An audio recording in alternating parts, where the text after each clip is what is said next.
Sleepy town settling for the night, where the Owens women live their lives. And it's about time that the back porch light comes on at that house down the street,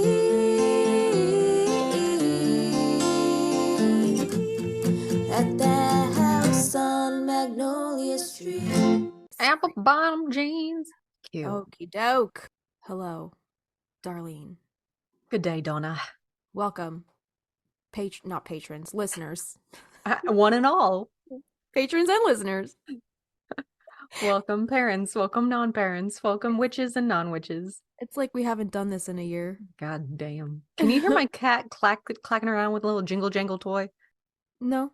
Okay, good. No, I don't hear it. Losing his mind. Jeez, I know. It feels like we haven't done this before. Welcome to Magnolia Street. I'm Christina. I'm Justina. Get us Welcome back to on the Fandom podcast, the one and only, right? I really hope this is not the first episode you are starting with. Please go back. Yeah. Go back Not to the very beginning, but go back a couple episodes when we're with it. Actually, our very first episode has almost 1,000 streams at this point. That's probably why we don't get many listeners, is because they got switched off. They listen to the first one and then they all just taper off. Yeah. They bounce. Yeah. No Yeah. way. If you guys are starting with this one, we hope you listen in from the very beginning and see our journey. Even though it's like, it started off kind of rough, but I think we got into a groove here, and now, we're doing the thing. It's, we're like professionals at this point or something. I don't want to go that far, but yeah, exactly. So we hope you're all doing well. We hope you're all having a good, by the time you're listening to this, it'll be well into July, right? Yeah, the 21st. Wow, the end of July. Holy shit. I know. All right. We hope you guys had a great summer so far, and hope you have a good rest of your summer. We got a lot of cool stuff coming your way. As of today, I posted the July calendar in our Patreon, and it was so weird to think that we are now in the dark half of the year. Yeah. It's so weird because it feels like the height of summer, but it's these days are going to get shorter. We lose like a minute a day or something. Is it like that? A minute? A whole minute? I think so. And who is it that's reigning supreme right now? Is it the Holly King or is it the Oak King? I always get those two confused. I think it's the Holly King. And Holly because it's like holidays, like Christmas. And yeah, because Holly is the Yule, I guess, deity or whatever. Right. So I guess he wins out when we head into the darker half of the year. So I guess he reigns supreme now. A Cutlass Supreme. Cutlass Supreme. A Burrito Supreme. A Burrito Supreme. Is that Lee? What song is that? I think that's just Supreme. The Lee song is like Lee Lee Lee Lee Lee Lee Lee Lee Lee Lee Lee Lee Lee. Yeah. Right? The obsessed fan. And me and Lee and KG could be free. That one. Yeah. All right. We are talking. Oh wait, we got stuff coming up. Yeah. And we inch closer and closer by the day to when Justina and I finally have our Sally and Michael moment in an airport. In an airport. Logan, to be exact. Exactly. I don't expect you guys to get out of your car at all. So just like, I'll just ring you up, be like, I'm standing by this and swoop on in. Yeah. Don't pay for parking. No. Yeah, we'll swoop you. We might not be able to have our Sally Michael moment because you might we'll recreate it in like Salem Square. Salem Square. I'll bring a baseball cap. By the Bewitched statue. Cute. Yeah. And we'll get did you hear a couple years ago that statue was defaced by some Jesus freak? Did they catch the guy? Girl? Yeah, I think they caught the guy. Yeah, and then they had to restore. They restored that pretty quickly. That's great. Yeah, because by the time I went to Salem this past October, the statue looked completely back to normal. That's great. I wonder how they got and then weird, the same year, I think even the same month, another Jesus freak, set fire to the porch of the Satanic Temple of Salem. Holy shit. Yeah. Dang, Satan is Yeah. alive and well in Salem. Satan is alive and well. Like, Well, Satan is alive and well in the form of, ironically enough, these Bible people who, yes. they're trying to get rid of the evil, cast out all the evil, but in reality, they're the ones that are spreading the fucking hate. Like, you don't see you don't see Satanists setting people's porches on fire. No, ma'am. No, ma'am. Like, what the fuck? So it was just like Salem, that I guess that month was just something, like some cloud was over. Speaking of Some cloud was clouds, over. like, dude, what's going on here? Like, we both have had crazy weather Yeah. the last couple days, and our clouds have been so beautiful and like epic and Mhm. apocalyptic looking, but also like that combined with all the weird shit that's been happening with the ocean, Oh yeah. like the orcas and the submarine and the cruise ships that have been just like getting nailed. And I've been seeing a lot of TikToks about great white sharks that have been washed up on shore and people trying to save them and like get them back out into the water. Like that scene in The Craft where they're all Yeah. washed up. Something's happening. These are my gifts. Yeah. Remember Nancy? Oh, delusional. She's fucking nuts.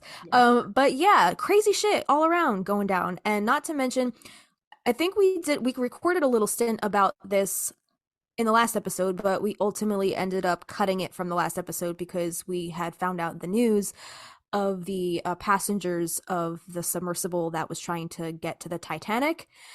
We learned about they ultimately perished in that, I guess, an under the sea implosion. Yeah, that's There was I a can't imagine. vulnerability in the materials, I guess, on the ship, and it just could not withstand the pressure of, like, I forget how much it said, but like how many pressures per square inch is it down in that depths? Like, not great for the human body. Let's No, just but it say sounds that. like it was instant. Yeah. Yeah, it It's just sounded very like sad. they couldn't even register that The anything pain. wrong was happening Yeah. before it just like poof. Yeah, yeah, Yeah. yeah. Fucking sad. Yeah. Very sad. But we were talking about it because it had to do with Titanic, of course. Yeah. But now, now knowing The the outcome. and the sad end result, they're it doesn't matter if they were rich or poor. Like it's very sad. I can't imagine how scary that would have been in a Right. black ocean, and my heart Yeah. just goes out to this. Somebody lost a father, somebody lost a son, a 19-year-old, and it's just Yeah. so sad. And It is sad. Titanic has claimed yet 5 more lives, which is That very is, sad. and it's like, I don't know. I don't know. Maybe that ship is cursed. Maybe Do we you have remember another the movie curse in Ghost the Ship? midst. Yes. I love that movie. Yeah. Yeah. It was So really maybe good. we just have, there's another curse in the midst, maybe, Hmm. you We're know? not going to say the other curse. We're not talking about it right No, no, and I'm not saying that word now. right now Mm-mm, mm-mm, anyway, but eventually we're gonna try it. We're gonna attempt another mm-mm. episode Yeah. on that. So, Um, just a reminder, Justina and I are going to be meeting for the very first time in Salem, Massachusetts, October 11th. We'll be there through the 15th.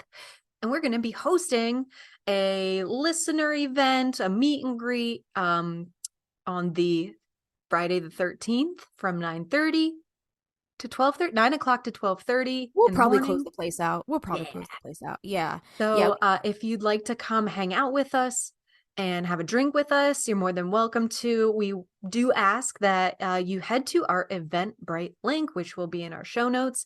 And it's all based on a love donation. There's no ticket price, so pay what you would like, but it just gives us like a head count of who's going to be there.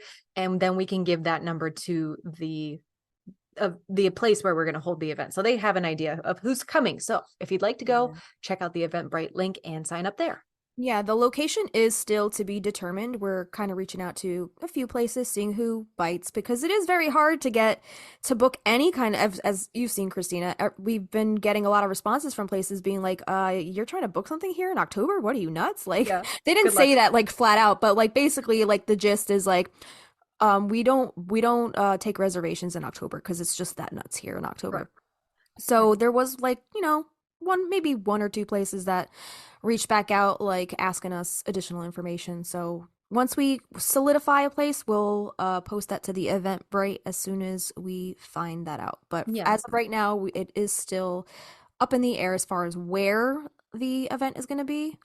But we'll let you know as soon as we find out. But for those of you who are going to show up, we may or may not have some margarita specials on board.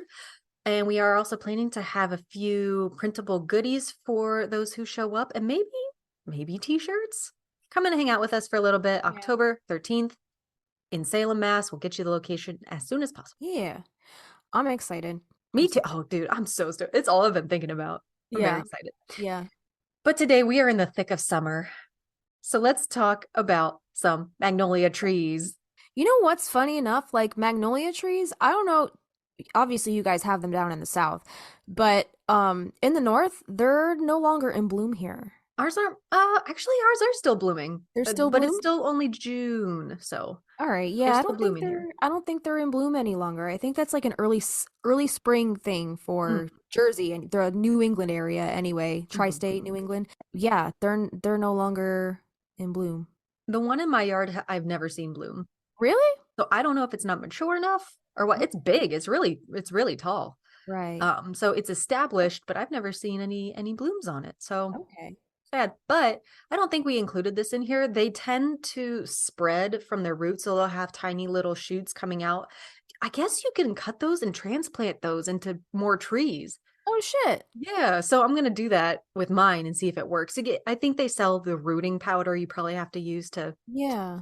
to help it Okay. sprout. But yeah, you can cut those little suckers off down by the base of the tree and transplant them into new trees, Interesting. which we're gonna talk about. You might want to do because magnolias might be in a little bit of trouble as far as Oh no, are they endangered? yeah, well, I don't know if they're on that list, but they're on what's below that. What's like the step below endangered? I don't Of know. high concern, Okay. something like that. All right. Yeah. So, yeah, keep an eye out for those magnolias. So where do we want to start? Are we starting with books today? Yeah, I just wanted to point out that there is no mention of magnolias in the movie. There's not even a mention of the name of the street in the movie. Mm-mm. It's a very obscure part of town. No real other houses are around. And I think we see the magnolia tree in one of the shots of the garden, but ultimately nobody ever mentions it by name, Mm-mm. right? Wouldn't Yeah. that be really cool if we could zoom in on the pieces of mail that the women are carrying out of the post office Oh and have yeah. their Well, address on it? they got the letter from Jillian, I right? know. Yeah. Jillian, where'd you send that goddamn letter to? Yeah. Don't we The have an post episode? office. They don't even get their mail at their house. They get it Yeah. at the post office, like a P.O. box. Right. So maybe nobody drives out to the house. It's way too Maybe. far. Yeah. Maybe the postman's like, fuck that. I Fuck. ain't going by that house. Yeah. They all jump off the roof every Halloween. However, when Sally posts her letter to Jillian, she's just at the front gate putting it in the mailbox. So I'm So confused why someone's they were at the gotta post come get office. that mail. Right. So you're telling me that somebody comes to get that mail, but nobody's dropping it off, I'm right? very confused. Right. Weird. Yeah, that's a good point. That's a good catch. I never thought of that. There you go. Plot hole. Bottle. Plot hole. Yeah, that doesn't make any sense. Why would somebody come pick up the mail, but they have to go get mail at the post office? I don't I know. don't know, unless they don't get like parcels, like boxes, but they weren't carrying But it any was just a boxes. letter. It was just a letter, though, Just a right? letter. Yeah. Weird. They just needed an excuse to show Maria's Island, the sign in front of Yeah. the post office. They just Yeah, needed sure. for context, right? They just needed a contextual shot. Right. But But I get this is why we named our podcast what we did, because it's the central hub of everything that goes down. And thank goodness for Alice for actually like giving it a solid name. Like they don't name the house. A lot of stories have their houses have names. Mhm. But Like the Villa Villacula and Pippi yep. Longstockings. Mm-hmm. Love the house, my favorite. Or But the Hallowell Manor, you know. uh-huh. But Charmed. if you want to know more about why we named our podcast what we did, what episode was that we did our Magnolia The Street Songasode, right? songasode. Yeah, I think that was episode 8. It was very early on. 8. Oh my It was God. very early on. Yeah, I only remember because like yesterday I was reconfiguring the podcast episode images for all the songasodes just so they all looked like consistent. So that's like I was like, "Oh my God, was that really that long ago?" Yeah, we did Oh. that songasode was like very early on Yeah. before we got into the double digits. Oh my God. Yeah, isn't that crazy? Yeah. Okay.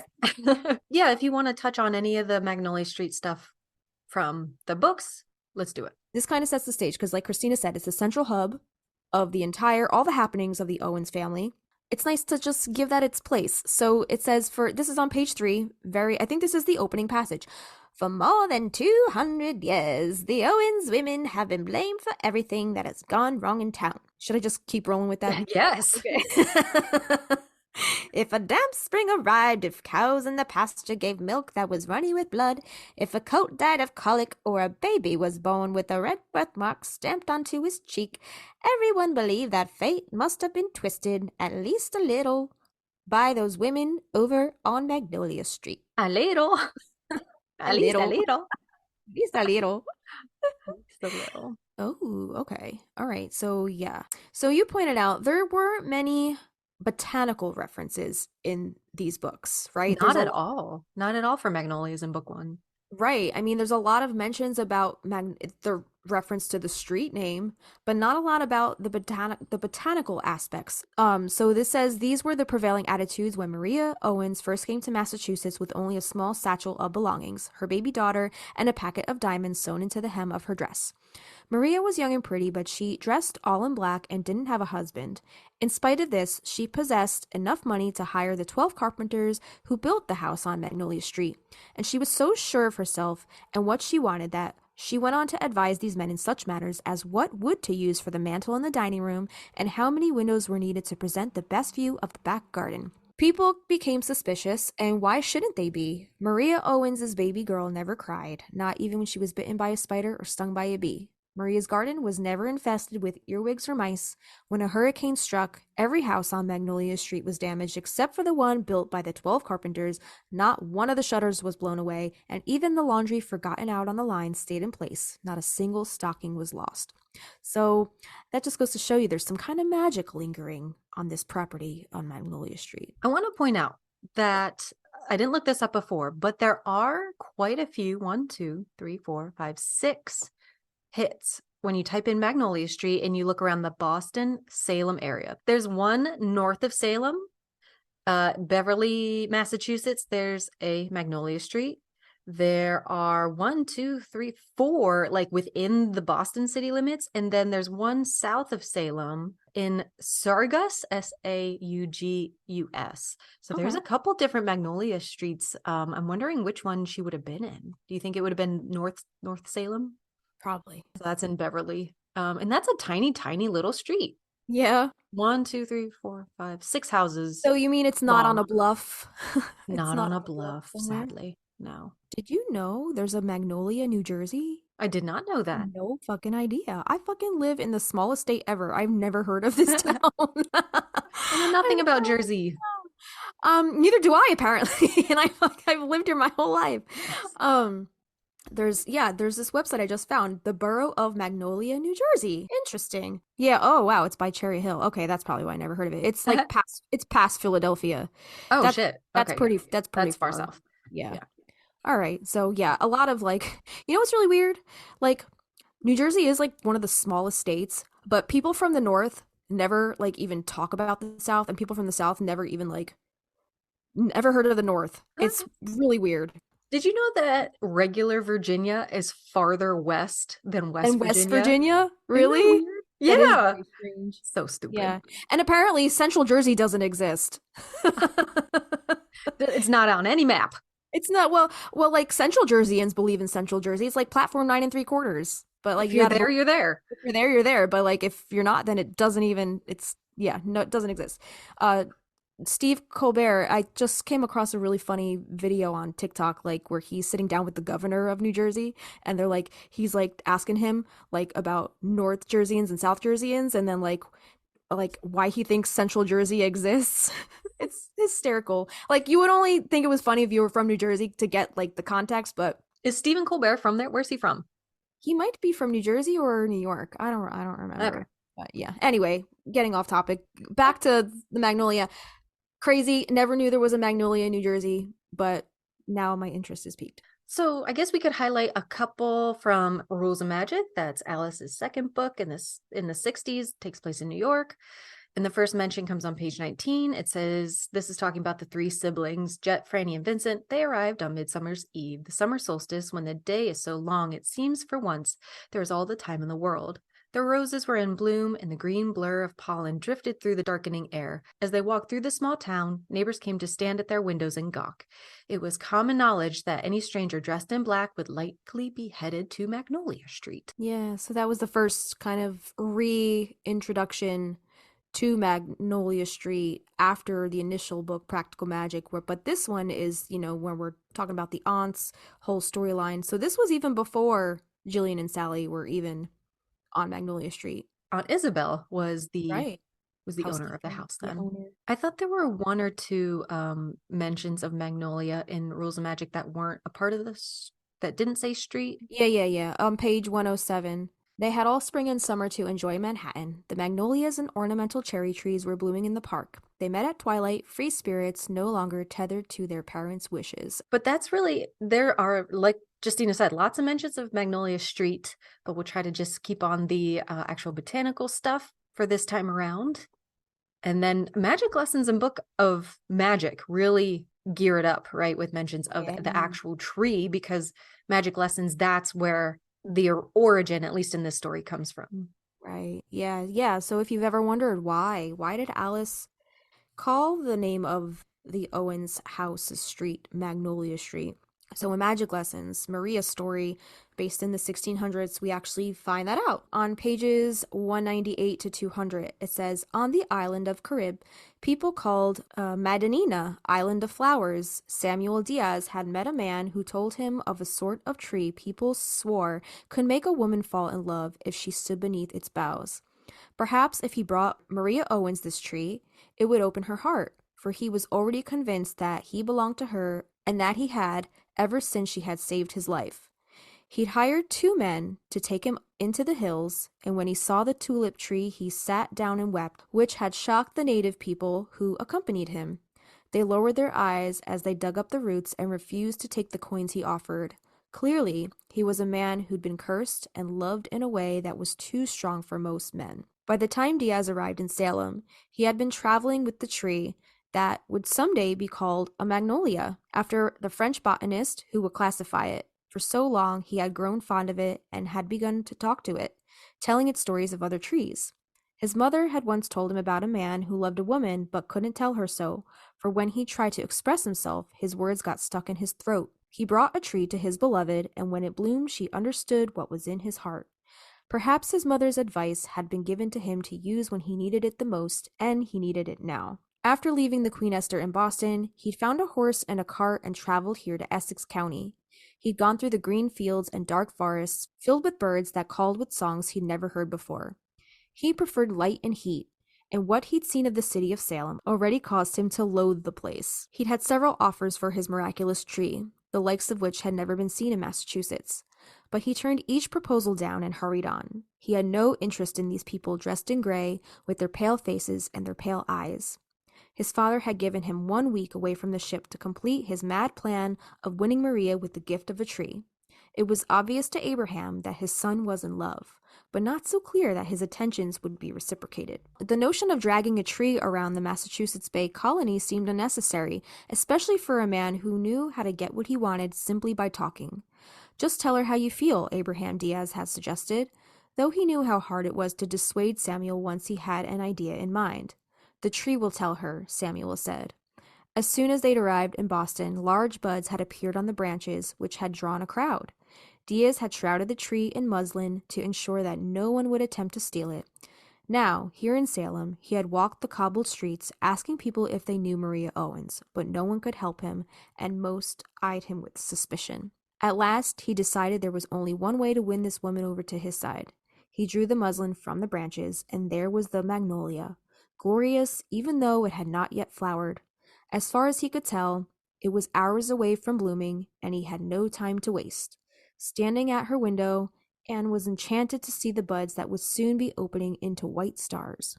Perhaps the magnolia spoke to her, and if it did, it told her that no man with ill intentions would travel with a large flowering tree. She came outside, bringing Diaz a plate of fricasseed chicken with onions, for which he was grateful. So Samuel Diaz, as we know, was the man that Maria met on the ship on the way from, was it Curacao? On the way from Curacao to Salem? I believe so, yeah. He's a man of the maritime, he's a professional sea guy, right? He's a Sea sea guy. merchant, but he's their navigator. I Yeah, believe yeah, he's yeah. like one of their best navigators, and he's the son of the captain. Yeah, and he had something called breakbone fever, which sounds so painful. Didn't we came to it was dengue? I think it's Is another that what it name for was? dengue fever. Yeah, and Maria, but she worked her little magical, not spells, like she healed him with the stuff that she will learn on the islands as far as it wasn't like a tawa tawa tea or something like that, like Right, right. that helped him kind of not cure him, but like ease the symptoms and ease the pain. And he was so in gratitude and indebted to her that like he wanted to win her affections, and she just wants nothing to do with him. And As but we talked about, she's kind of a bitch. Like she does not yeah. deserve Samuel. A and B, if you want to know more about that Tawa Tawa tea, go back to our tea episode, which was episode 22, Courage versus Caution. There you go. So he really he was vying for her affections, and he used this tree as a means to kind of just soften the edges a little bit, because she was a little rough around the edges. She's a little hard exterior. Where do we leave off? 201. Okay, 201. So this passage has no keyword. It doesn't say magnolia, but they are still talking about the magnolia tree. So it says, when Maria saw the snowy flowers, her heart opened to the world she did not wish to leave. And when she spied Samuel Diaz, who had been waiting all night, she heard what the tree told her. Everything that the man who could not stop talking could not bring himself to say. The tree convinced her that he was in love with her. But just then, she heard her jailers grab their chains and their keys. It was too late for her to feel anything in return. So page 202, Diaz thanked the tree for bringing him to Essex County. He felt undone by how badly they had already treated Maria. So I think this is when he was like planning, like he was trying to figure out a plan, get her out of the gallows, the jail. Page 204. By morning, the magnolia had been planted in Maria's garden. Diaz had worked for hours with a shovel he'd stolen from a farmer's field. There was a light green rain spattering down, and toward the end, he'd been digging through soppy mud, arms and legs streaked black, but at last the job had been completed. He awoke before dawn to find the tree in full bloom, a bower of cream-colored stars on dark, leathery leaves. He heard it speak to him when he leaned his head against the gray trunk. Oh. So it continues on page 204. Also doesn't call it by name, but they are still talking. Alice is still talking about the magnolia tree. Samuel was fortunate to have a sailor's knowledge and skills other men might not have. He had circumvented bad fortune dozens of times, so many that the lines on his left hand were a jumble, all possible fates he had managed to avoid. He wondered if he'd brought the tree to speak not to Maria, but to himself, to give him courage and remind him of who he was, a man ruled by love. He's gotta be a Pisces. Yeah, very dreamy, Telling you. like lovelorn, Uh-huh. hopeless romantic. Yeah, very in touch with his emotions. Pages 210 to 211. Those who ridiculed the nameless art began to doubt that courts and laws could control magic. There was no need for them to know that Samuel Diaz had replaced the constable's original rope early that morning with the one he'd used at sea, an old length rotted through by salt and exposure to the weather. He'd use it to tie up the magnolia tree, and when the rope split, he grew convinced that the tree had saved Maria. When spring came to Essex County years later, the magnolia would bloom on the same day every year, a miracle and a joy to all who saw the white flowers blossom, the glory of the world. This scene sent me the first Mm, time I read it. I was like, uh-huh. she brought the movie into the book and gave it a practical reason for why it happened. Practical magic. Magic, magic. Oh, I lost my mind. Yeah, so it's crazy to discover now, because mind you, this is now the third book written in the entire series, years after the movie was even released, and now we're finally learning that the magnolia tree from which the street was named after, was what was actually had saved Maria from her Demise. fate on the Yes, gallows. Yes. So Wow. that blew my mind. That end of itself blew my mind. Mm-hmm. God, it was the tree that saved her. It's all connected. All connected. All right, moving on to page 212. They spent the night at the cabin, with Diaz setting up his hammock on the porch. When she couldn't get any rest, Maria came to lie beside him. "What made you come here now?" she asked. "The tree." They could see the magnolia, the blooms like white stars. He had come here to let the tree speak for him. His heart was hitting against his chest, and he hoped Maria couldn't feel its ragged rhythm despite the curse she had called down from the gallows. He, a man who could talk to anyone in 6 languages, was now tongue-tied in her presence. If he could speak, he would say the magnolia was his heart, given to her to do with as she wished. That fucking sucks. Like, he fucking saves her. He gives her the magic of this tree, and then she fucking curses everybody, any man. But she's still stuck on John, that little shit. I know. And this is why she pisses me off so much. Maria. She can't see a good thing even when it's like slapping her in the face. Yeah. And that, like, this man saved you. This man saved your life.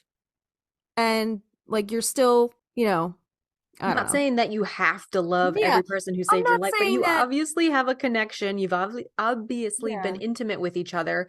You have saved his life in turn.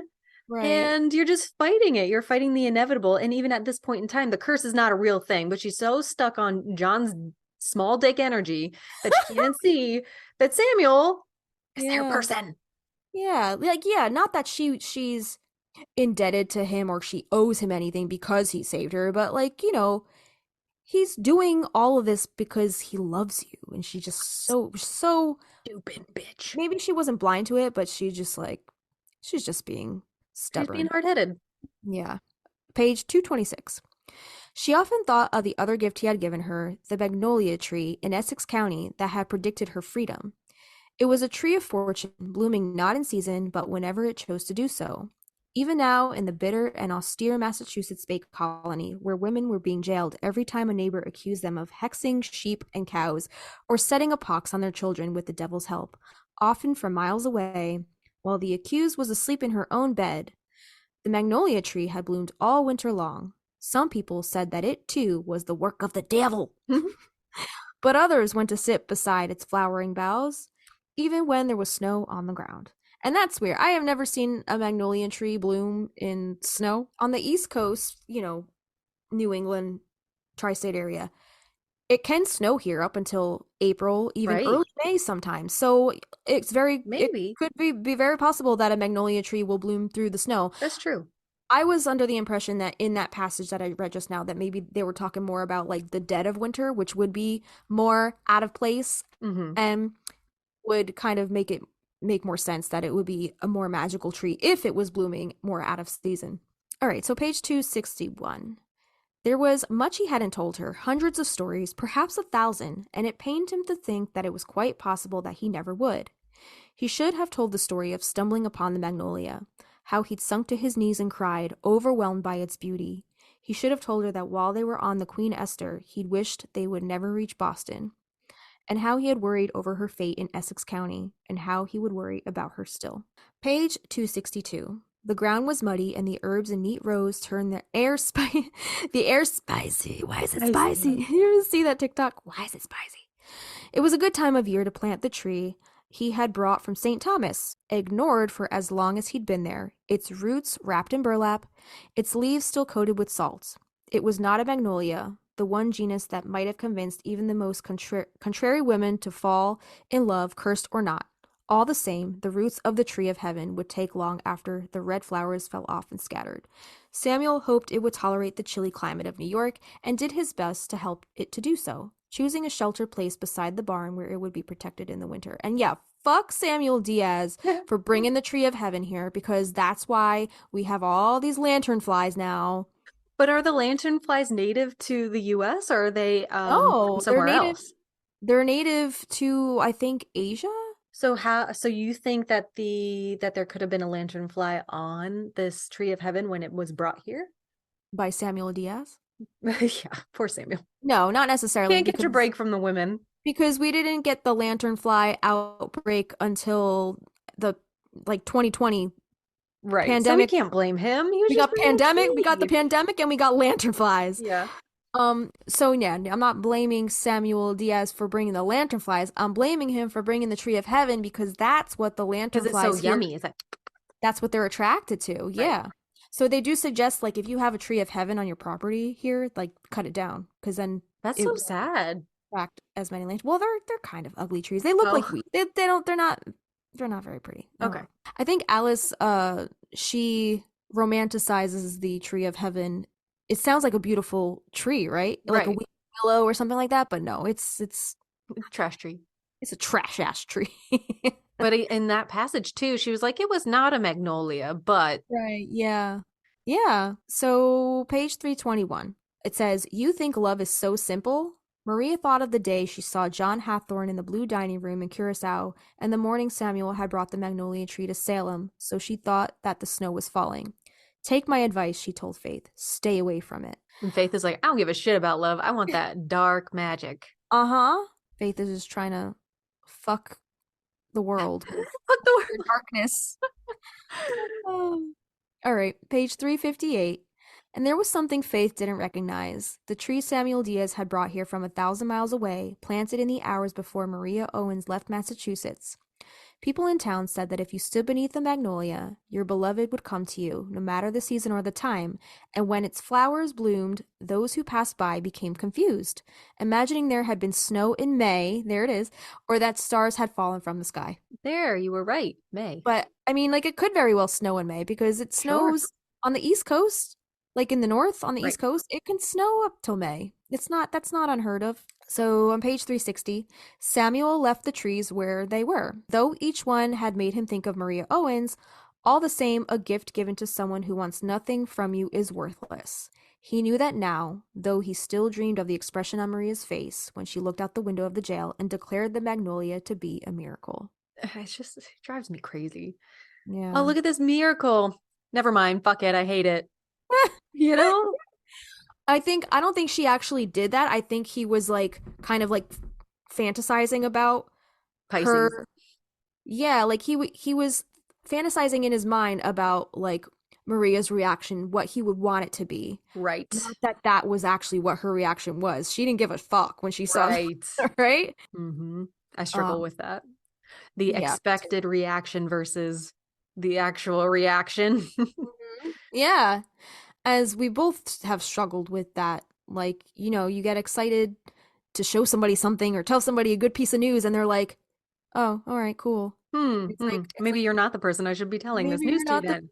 exactly, Yeah. exactly. All right. So page 373. She, talking about Faith, looked at none of it, for on this day every flower on the magnolia had opened so that the sky appeared to be filled with stars, and beneath the tree was the man she loved. Oh, okay, this is talking about Maria. Okay. She went through the fields and didn't think about Caden and the night when the men of Salem set out to kill as many birds as they could.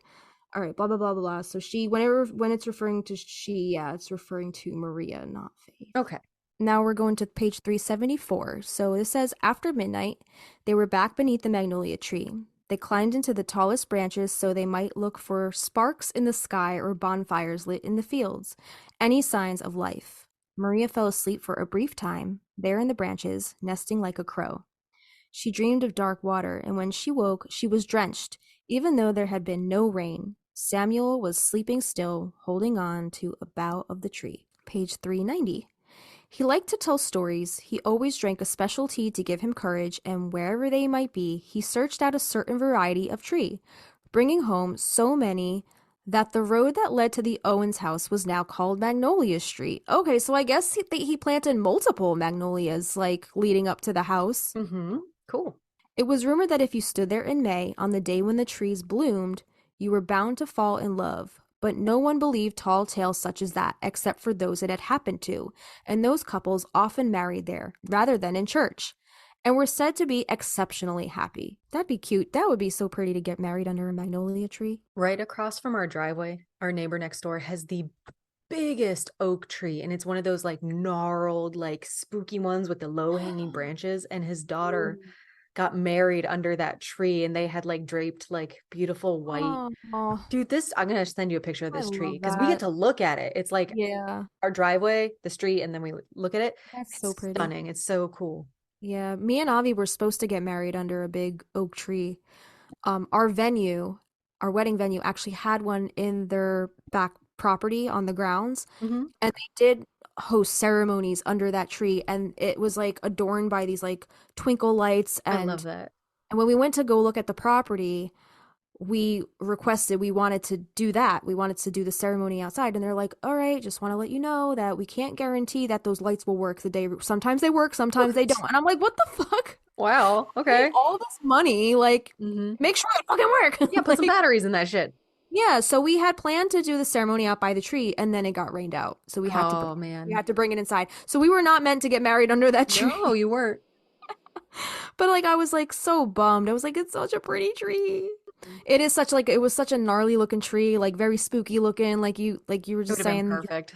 Yeah, it would have been. But it wasn't meant to But be. it wasn't meant to be. We got the rain instead, and you know what they say about rain on a wedding day. Good luck. Hit it, Alanis. It's like Yeah. rain. On your But wedding they say day. that's good luck though. So, you know. Isn't it ironic? Yes. All right. So pages 393 to 394. She hid the Book of the Raven behind the loose bricks where long ago she had hidden her own journal. She left that book of magic in the place where she looked out the window to spy the magnolia, thinking that a miracle had taken place. She worked a few drops of her own blood into the mortar. In time, an Owens woman would discover the book and use it as it should be used, with love and courage and faith. So, Faith is aware that a miracle happened with the magnolia because it's what saved her mother, I'm guessing. I don't remember Maria is just too how. close to the situation. Yeah, Just like exactly. Abraham can see everything that's going down. Yeah. All right, so page 394. It says Maria often sat beneath the magnolia tree when he was at sea. Even in foul weather, she found comfort. God, what the fuck? It's like mushmouth today. Even in foul weather, she found comfort there. When he returned, he would bring back stories of seashells that were as big as cabbages and mysterious birds with blue feet, of white bears that lived on the ice, and islands where every flower was red. So I Very. like how, like, in his absence, she sits at this tree and thinks about him. Yeah. Just to be close to him. That was his first gift to her, basically. Yeah. It was almost like giving her a wedding ring. Like, I'm choosing you with this Mm-hmm. tree. Yeah. All right. So then the last book, the Book of Magick, we have a couple appearances by the Magnolia as well. So on page 31, it says sparrows were nesting in the shrubbery, and buds had appeared on the magnolias that lined the street. The sisters packed up Jet's clothing and her collection of novels, along with the batch of letters Levi had sent her when she was a girl, mostly concerning how they may manage to meet without the Reverend catching on. There was another correspondence that Jet treasured, letters tied up with a blue ribbon. Was that the young man at the hotel? Page 38 to 39. Jillian and her nieces drove up from Cambridge, leaving before rush hour traffic set in. The sky was bright and blue, and the magnolias were so spectacular that people from all over the Commonwealth came to gawk as soon as the buds began to bloom in creamy cups. Page 47. By the time they had turned onto Magnolia Street, the aunts were tipsy. The magnolias had bloomed early this year, the white and mauve cups of petals high above them, in the dark on twisted black branches. How lucky, Jet thought. How I wish I had all the time in the world. God dang, to know you're gonna die. Wow. Yeah, it sucks. Again, the curse in this story gets a little twisted with this Death Watch beetle bullshit. Yeah. Yeah, and the magnolias bloomed early this year. I'm wondering how early. How early are we talking here? I know, I think in that story it says what day she passes away, doesn't it? Yeah, you might be right. I don't remember off the top of my head. On page 66, it says the sparrow flew through the open window to perch in one of the old magnolias. And then, before anyone could blink, it was gone, as was Raphael. He walked. Oh, that's the guy's name that she corresponded with. He worked at the Yeah. hotel and saved her from taking her own life. He walked the long way back to his parked car, left outside the cemetery gates. The dog was trailing him, and he understood that Jet had meant for this to happen. She hadn't wanted him to be alone. So he whistled, and Daisy walked beside him so he could take her home to Queens. How do I do this? Raphael said aloud. The dog looked up at him, but they kept walking, for that seemed to be the only answer. Raphael counted 25 magnolias as they went along, all abloom, each one planted in the name of love, a long time ago, when there was a man who refused to believe in curses and a woman who wished she had known love when she first saw it. I love that little Easter egg. Yeah. How they don't mention Samuel Diaz's or Maria's name there, but No. if you read the books prior, then you would know who Yeah. that was in reference to. Yeah. So 25 magnolias Yeah, what's the along. significance of that number, do you think? Interesting. And is it all one side of the street? My favorite number is 25 because I Mm. was born on May 25th. But It says the number 25 is a very special number in numerology. It is considered to be an angel number, which means that it has great power and potential to lead into a holy year. The number 25 is also associated with the planet Mars, which is the planet of war and aggression. Yeah, some people believe that it's an unlucky number because it can represent chaos and destruction because it is associated with the planet Mars. yeah, Um, but it can also be a sign of good news and new beginnings. It's all about, the number is all about change and progress, so it's important to embrace the challenges that come with it. I love that. Change and Yeah. progress. That's great. Yeah, and Maria it does. really shook up that town too. So Oh my much change God. came from her. Didn't they, her and Faith open like the first school for girls and like the library, and they're all Yeah. about it. Yeah, and women back then, like, if you read a book as a woman, you were a witch because Yeah. you were not supposed to be smart. Unless Like, it was the Bible, right? unless it was the Bible. If that. If Like, that, yeah. I don't think they were supposed to read anything. They were property. Yeah, men through history, like, let's keep women dumb and they won't know what, they won't know when we're trying to serve them all the injustice. Men, like 300 years later, still the same bullshit. Still the same bullshit. All Same right. bullshit, different century. Yep. All right, page 83, it says, it was the time of the year when the magnolias were fully abloom and the distance was riddled with a pink haze. The trees had been brought here from Maria Owens by a man who loved her, and some were now 30 feet tall with lustrous black-green leaves. So why do you think they don't, why do you think they're not mentioning Samuel at all? I don't know. Yeah, Hmm. good question. It's obvious that they don't, this tree, no pun intended, the family tree is kind of muddled with Mm, Thorne's line and Diaz's line. yeah. And So, Magnolia, the literal family tree. That's yeah, literal. exactly. Yeah, exactly. What were you gonna say after that? So the family tree is kind of muddled between Hathorn and Diaz's lineage, and then They never really talk about either man, but I'm wondering why it's just like Maria Owens and the man who loved her. Like, it's right. interesting that most of the time it's the woman that's taking the no name and like, oh, so and so and their girlfriend, Uh-huh. but now it's Maria Owens and so and so. I'm wondering why Alice felt the need to not give his name in this book. But it seems to be a theme. Page 111. If Kylie were to talk to anyone, it would most certainly be her sister. Antonia made her way to the furthest section of the huge garden past the beehives. She stood beneath one of the magnolias brought to Massachusetts long ago by a lovesick man who opened his beloved's heart by planting trees. Dusk had fallen and the sky was streaked in inky blue. The air itself seemed heavy and dark. Yeah, they're almost making, well, like we keep saying they're Alice who wrote this. She's almost like making Samuel Diaz seem more like a myth. If we look at Book of Magic is more current day. Mm-hmm. When Kylie and Antonia are older, they're kind of learning, they just found out about their whole lineage as witches in this book. Like Sally kept them in the dark about it for years. So maybe in a sense, Alice is trying to, what's the word? Mythological size? Like trying to make, I don't know, it seems like she's painting him more as a myth of or a legend or something that might have possibly existed Mm-hmm. hundreds and hundreds of years ago Mm-hmm. instead of giving him or making him or humanizing him, you Mm-hmm. know? Yeah, and in this passage, like they're definitely focused on Kylie, so it could be like from her perspective, all Mm, she's ever heard are stories and hearsay, and like maybe right. there's no documented proof of them together because I don't think they in getting married, right? In the Owens line, if you get married, you don't document it with any authority. Okay, so it's more of like a kiss can seal the deal. Like we don't need Yeah, like people. a hand fasting kind of thing. Like it's just between them. But in Right. that sense, like they only know Maria. And then also, if we remember, when an Owens woman marries a man, the man either takes the Owens last name or that's it. Like the Owens woman never takes the man's last name. Right. So this man, Samuel Diaz, maybe he never took Maria's name or But he's just he did. yeah, Yeah. he's so whipped by her. He's so wrapped He's around her Samuel fucking Owens. yeah. He probably would have done that in a heartbeat if it meant that she would reciprocate her love Oh to yeah. Oh right? yeah. And I'm Yeah. wondering if it was her, did she start that? Do you think she started that tradition? Good question. I don't know. Where did that start? Did we ever learn that in the I don't books? I know. don't fucking know because Mm-mm. if we were to learn it, we if we were to learn that in any of the books, it'd probably be this one. I mean, Right. no, not this one. Magic lessons. I'm sorry. Mm-hmm. Magic lessons. The origins of her. Mm-hmm. I don't remember if Alice specified or not in any of that, but I don't think she did. I know it's mentioned, but again, okay. there's no sense of where it started. So it might not be her. Right. It might Right. not be. Maybe it's Hannah. I don't know. Well, I'm thinking not even that. Maybe it's Faith's descendants, or even what's their other kid's name? Hannah.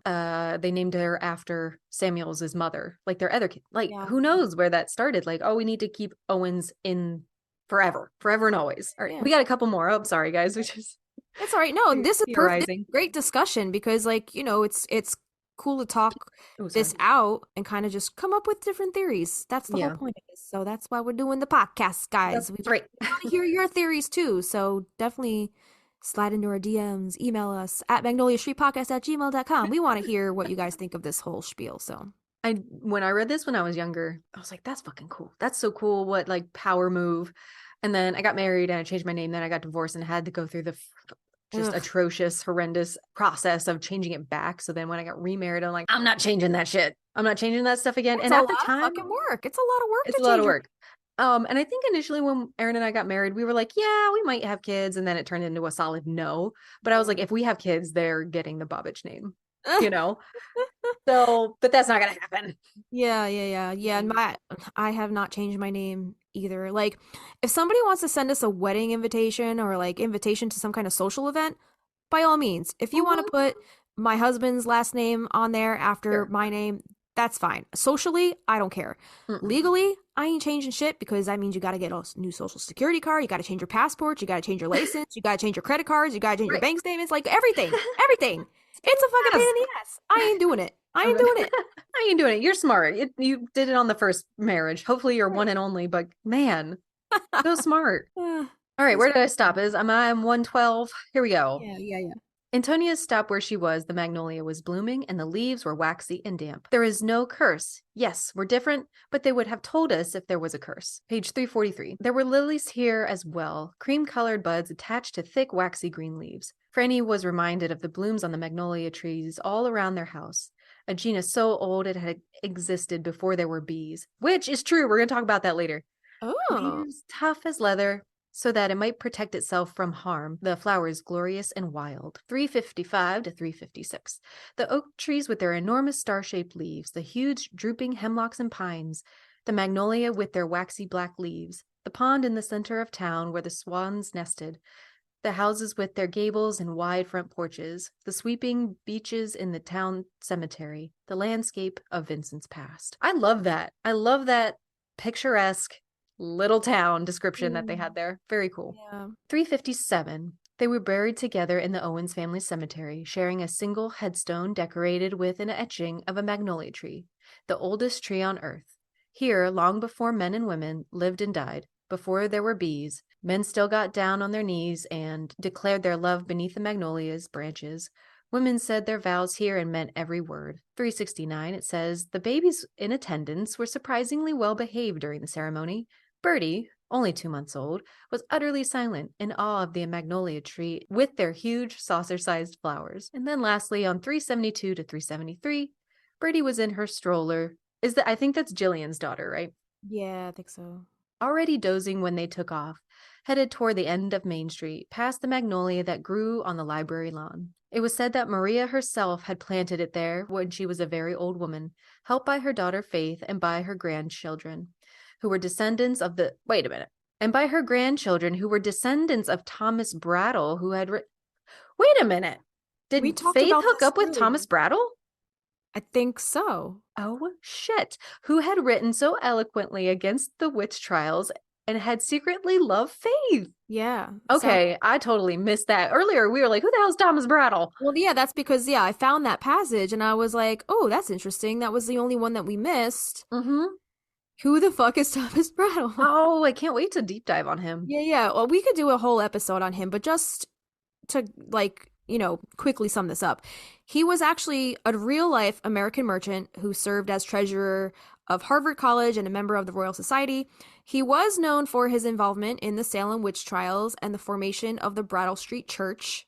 He was also a mathematician, astronomer, and an experienced traveler. Very cool. He was born in 1658 and died in 1713. The melding of history and fiction. Yeah, it's very interesting how Alice is able to so effortlessly kind of just pepper in these real life historical figures that kind of just like cross paths with her Again, character like she Outlander. Created. Right. Yeah. Very cool. So that's an interesting bit of information. And also this passage also gives us another little bit of information where it says Maria planted the Magnolia Street on the library lawn as a very old woman. So we know that Maria lived to be, she lived to be old. Senior citizen. She had a full life. AARP, baby. AARP, baby. You think she was getting those flyers in the mail when she as soon as she fucking turned 60? Oh, shit. I started getting those flyers now. I'm like, what the fuck? Yeah. I'm not even 40. Why are you kidding? Yeah, I get them too. That's so funny. But that's cool to know that she, after her stint on the gallows and like all the bullshit that she dealt with in her life of all the persecution and all the people like calling her a witch or whatever, like she actually made it to her crone stage of life and was able to enjoy. She had a full life. She had grandbabies. Like it seemed like she left the earth, even though we don't know how she ultimately died or when she ultimately died, but from this little sentence alone, it seems like she had a fulfilled life. It's a nice contrast to hear because like thinking of this story, we're met so much with the orphan theme, as with Franny, Vincent, and Jet and with the girls, and like she's a present mother and father figure. Well, I guess Samuel was in the picture too, but who knows when he passed away. Right. But it's like she lived to see grandbabies, which is great. Yeah. So I just thought that was really interesting, really, really cool little tidbit there that Alice just snuck in there. If you're not looking twice, you'll miss it. But we don't really know much about Maria's life outside of, I guess, her origin story, the Magic Lessons book, but we don't really know too much about her older life. And it's funny how that passage is at the end of the modern book. Let's say the modern book, we don't even book of Magic. Right, and we don't even find that out. Right, they threw that in. Yeah, Alice. Yeah. So it's crazy. Like we don't even actually find out how her story ended in her own origin book, the Magic Lessons book. It's so easy to miss that because it's just a very small, tiny sentence at the end of this other book that had nothing to do with Maria. Gotta pay attention, and you'll catch those little things. Yep. So that's why we're doing this, because we have read through this how many times? Yeah, and we're still like, what happened? Right. All right. We're gonna let you guys take a little break. A little break. And when we come back, we're going to talk about the Magnolia history from the Cretaceous period to present day. We're going to tell you how it got its name, the culinary uses, traditional and folk medicine, how it's connected to femininity and beauty, and of course, some magic thrown in. And we're going to do our card pull from Grounded by the Moon's Inner Witch Oracle deck. So stick around. We'll be right back. Hey, little witches! The Stinas here. If you've been listening to our podcast for a while, you would know how much we love using the Practical Magic Inner Witch Oracle deck by Grounded by the Moon. And now we want to share the magic of Grounded by the Moon with you, our listeners. Joseph Benitez Egerton, the creator behind Grounded by the Moon, would like to offer this very special 10% off discount to all who wish to experience the magic of his Practical Magic themed tarot and oracle decks. But that's not all. He also creates other divination tools like tarot workbooks, deck bags and altar cloths, pendulum kits, oil blends, cleansing sprays, smoke wands, teas, and ritual kits. And let's not forget about his custom handcrafted all-natural soy candles, where every candle is hand-poured and personally infused and charged under the light of the moon. They even come with a crystal. And did we mention all of the ingredients in the candles are ethically sourced? All of Joseph's offerings are just so magical. So go visit groundedbythemoon.com and use the coupon code Magnolia Magick for 10% off your entire order at checkout. That's MAGNOLIA MAGIC. So get your discount today.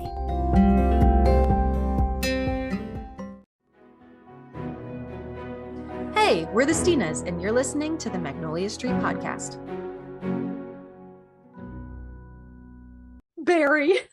Barry, little bear. Barry. Take a little bear here. All right. Is there a Magnolia card? I don't think so.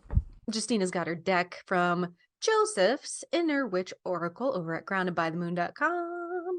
And you can get yours, as you heard, with that little coupon code Magnolia Magick. If you head over there, you'll get 10% off your entire order, not just the deck. So you can go to his site. You don't even have to order this deck. He's got another actual tarot, full 78 card tarot deck. You could get that one. You can get this one. You could get other. He's got tons of stuff over there. You can get this one.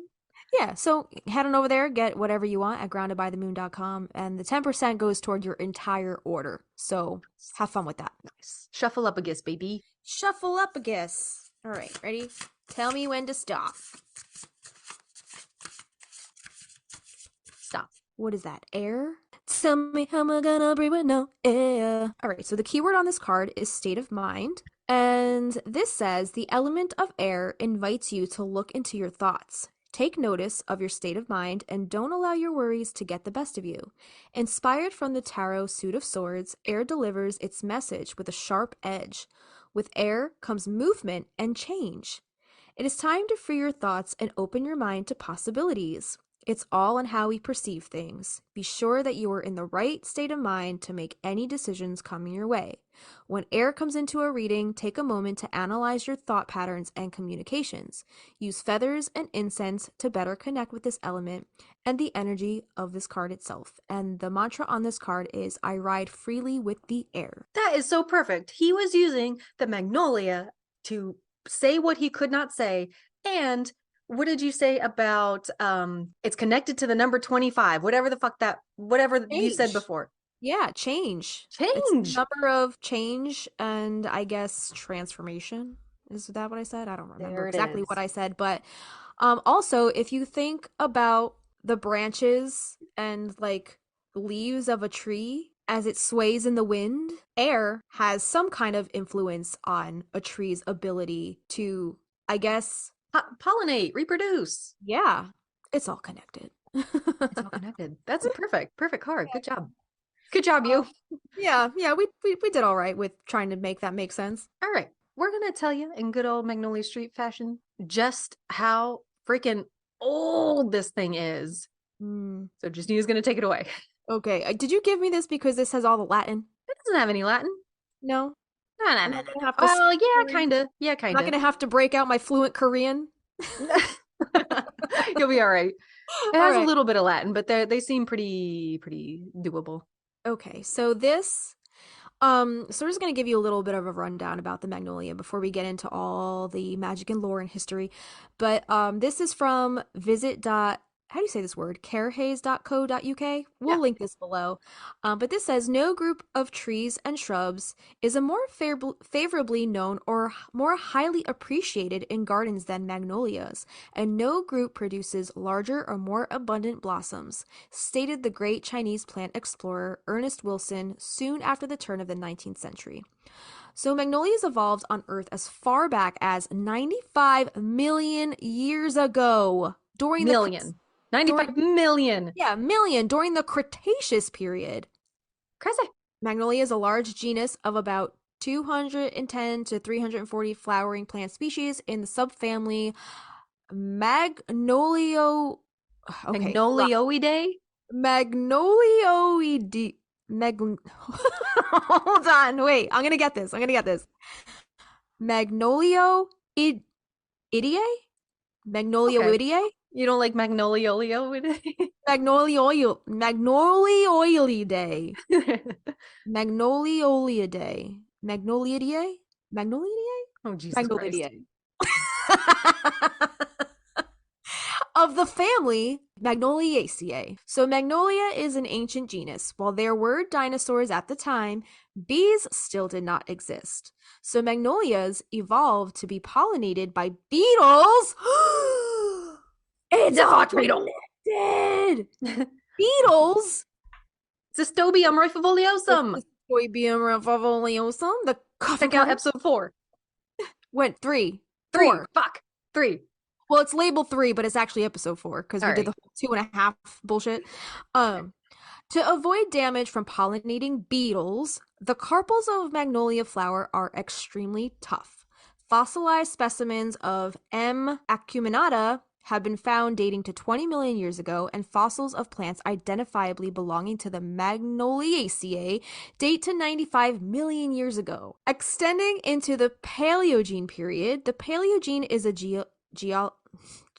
God damn it. Geologic period and system that spans 43 million years from the end of the Cretaceous period, 66 million years ago, to the beginning of the Neogene period, 23 million years ago. Sure. Yeah.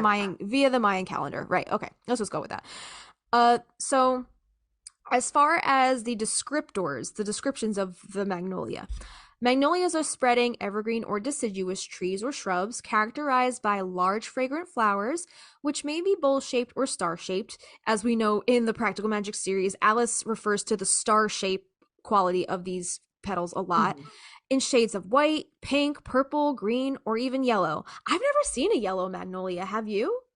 I've seen white. I think I've seen white, and I definitely have seen the pink and purple ones. Right. Yeah, the pink and purple ones all over New Jersey. In deciduous species, the blooms often appear before the leaves in the spring. Most flowers have a distinction between their petals, which tend to be colorful, floral parts we admire, and the sepals, which tend to be a green leaf-like structure under the petals, which encloses the flower. In magnolias, the petals and sepals are similar in size, shape, and color, so we collectively call them all tepals? Tepals. They could just combine it. That's cute. Ooh, that's adorable. They're like their relationship name. If you notice, like tepals, that's petals. It's like an anagram for petals. If you just rearrange the word, it just says petals if you rearrange those letters, right? Yeah. Interesting. So magnolias are also recognized by their fruit, which is a cone-shaped aggregate of follicles. These cones vary in size depending on the species, but will appear somewhat red and fuzzy with reddish-orange seeds that ripen and burst out of the phyllectum by early fall. Yeah, the fruit. That's weird. Did you hear that? No. My Alexa just started a timer for 10 minutes for no fucking reason. Is my house gonna explode? What the fuck? It's like 10 minutes, starting now. Oh, God. I'm like, okay. Alexa, stop timer. 5-minute timer canceled on family room. Oh my God. Weird. I don't know why that just happened. Okay. Felicitum. So felicitum is just, I guess it's just a more scientific fancy word for fruit. So that ripens by early fall. The fruit of the Magnolia grandifolia is shown here and is about 3 to 5 inches long. And most magnolia bark tends to be silvery and smooth. This feature is most notable in the winter, especially when the bare twigs are topped off with the fuzzy bud scales patiently waiting to open in the coming warmth of spring, such as the bud of Magnolia stellata. Ooh, what's that? Stellata. Magnolia stellata. Okay. So the stellata actually refers to a specific kind of magnolia, which is the more star-shaped flower magnolia. Because some magnolia grow in the cups, like it said before, but some are star-shaped, and the stellata, Magnolia stellata, are specifically the star magnolia. Okay. I think later on there are 2 states that claim the magnolia as their state flower, but one is the star and the one is the cups. Interesting. So I was like, why? How can they both have the fucking same flower? But that's why. 2 different states? 2 different states. One state's the star and the other state's the cup? Yes. Oh, interesting. Yeah. Okay. All right. So do you want to tell us a little bit about the history? Yes. So our boy Carl Linnaeus comes back around in this. He is the man who names everything we probably talked about on this show. Huh. The magnolia was named by the Swedish botanist Carl Linnaeus in 1737, honoring the French botanist Pierre Magnon, 1638 to 1715. The name magnolia first appeared in 1703 in Charles Plumer's Genera, referring to a flowering tree from Martinique. It was named after Pierre Menol, English botanist, William Sherard, a student of Joseph Pitton de Tournefort, right? Tournefort? Yeah, there's so many French names. There's so many French names. Joseph Pitton de Tournefort was a pupil of Menol. That sounds like Menol. fucking Menol. Yeah. Yeah. It's pronounced Menyol. Maybe that's how Menyol. Menyol, yeah. Likely adopted the genus name Magnolia shortly after Plumer. Sherard was responsible for the taxonomy part of the Johann Jacobs Dillen's Oh, Jesus Christ. What is this name? Wait. All right. He was responsible for part of the name. Johann Jacob Dillenius's Hortus Elthamensis. There's another title coming up later on. These titles are a mile long, you know, a country mile. It takes a good walk to get around them. But there's another one I listed that I didn't pull any information from. I just wanted to point it out. Like the name? Yeah. Yeah. All right. Oh, these were the first works of Plumer's Genera to use the name Magnolia. This time of some species of the flowering trees from temperate North America. Plumer's originally named species Magnolia was later described as Annona dodecapitella. Ooh, girl, you nailed that word. Thank you. Holy shit, I got chills. I'm just so happy she's happy. And since been named Magnolia plumeri and Talamua parlameri, among other names, it is known as Magnolia dodecapitella. You did it again. Jesus. Carl Linnaeus officially adopted the genus name Magnolia in 1735, citing Plumer's work.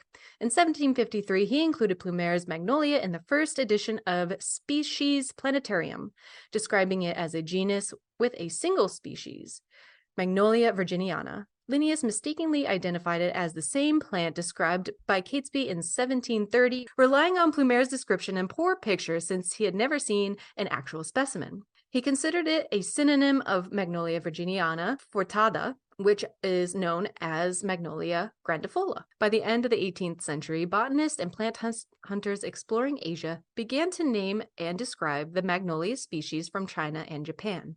The first age... What the fuck is happening? Episode, dude. We both have mush mouth today. Yes. The first Asiatic species to be described by Western botanists were Magnolia denudata, Magnolia liliflora, Magnolia coco, and Magnolia frigo. Soon after that, in 1794, Carl Peter Thurnberg collected and described Magnolia obovata from Japan, and at roughly the same time, Magnolia cubas was also first collected. All right. Well, that was a wild ride. All right. Let's get a little more into modern day. Maybe there'll be less Latin. Justina, go for it. All right. So with the number of species increasing, the genus was divided into the two subgenera Magnolia and Eulalia. Magnolia contains the American evergreen species M. grandiflora, which is of horticultural importance, especially in the southeastern United States, and M. virginiana, the type species. Because the family is quite old and has survived many geological events such as ice ages, mountain formation, and continental drift, its distribution has become scattered. Some species or groups of species have been isolated for a long time, while others could stay in close contact. To create divisions in the family, or even within the genus Magnolia, solely based upon morphological characters, has proven to be a nearly impossible task. Some of the earliest references to magnolias in literature refer to their purported medicinal properties. Anyone who has smelt the peculiar smell of magnolia sap, and what an alluring smell it is, will see how likely this was to appeal to those involved in medicine. The flower buds of Magnolia salixifolia are used in Asia to treat headaches and allergies. A 1985 study reports on the potential use of this drug in the treatment of cancer. Another recent study found that tonics from the bark of Magnolia officinalis, they lessen tremors in patients with Parkinson's disease. Who knows what may yet be discovered? Magnolias are pollinated in the wild by primitive wingless beetles. So they're still pollinated by beetles and not bees. I wonder if since bees have are now around, if they too are pollinators. I wonder what kind of beetle. I don't even know if I looked into that. I guess let's go down that rabbit hole after we're done reading this section. So yeah, since the Cretaceous period, it seems, since bees were not around at that time, I guess evolution it it didn't evolve with that. It just stayed like that. Like the beetles still to this day are what pollinate the magnolia tree, not Hmm. bees, because they weren't around during the Cretaceous period.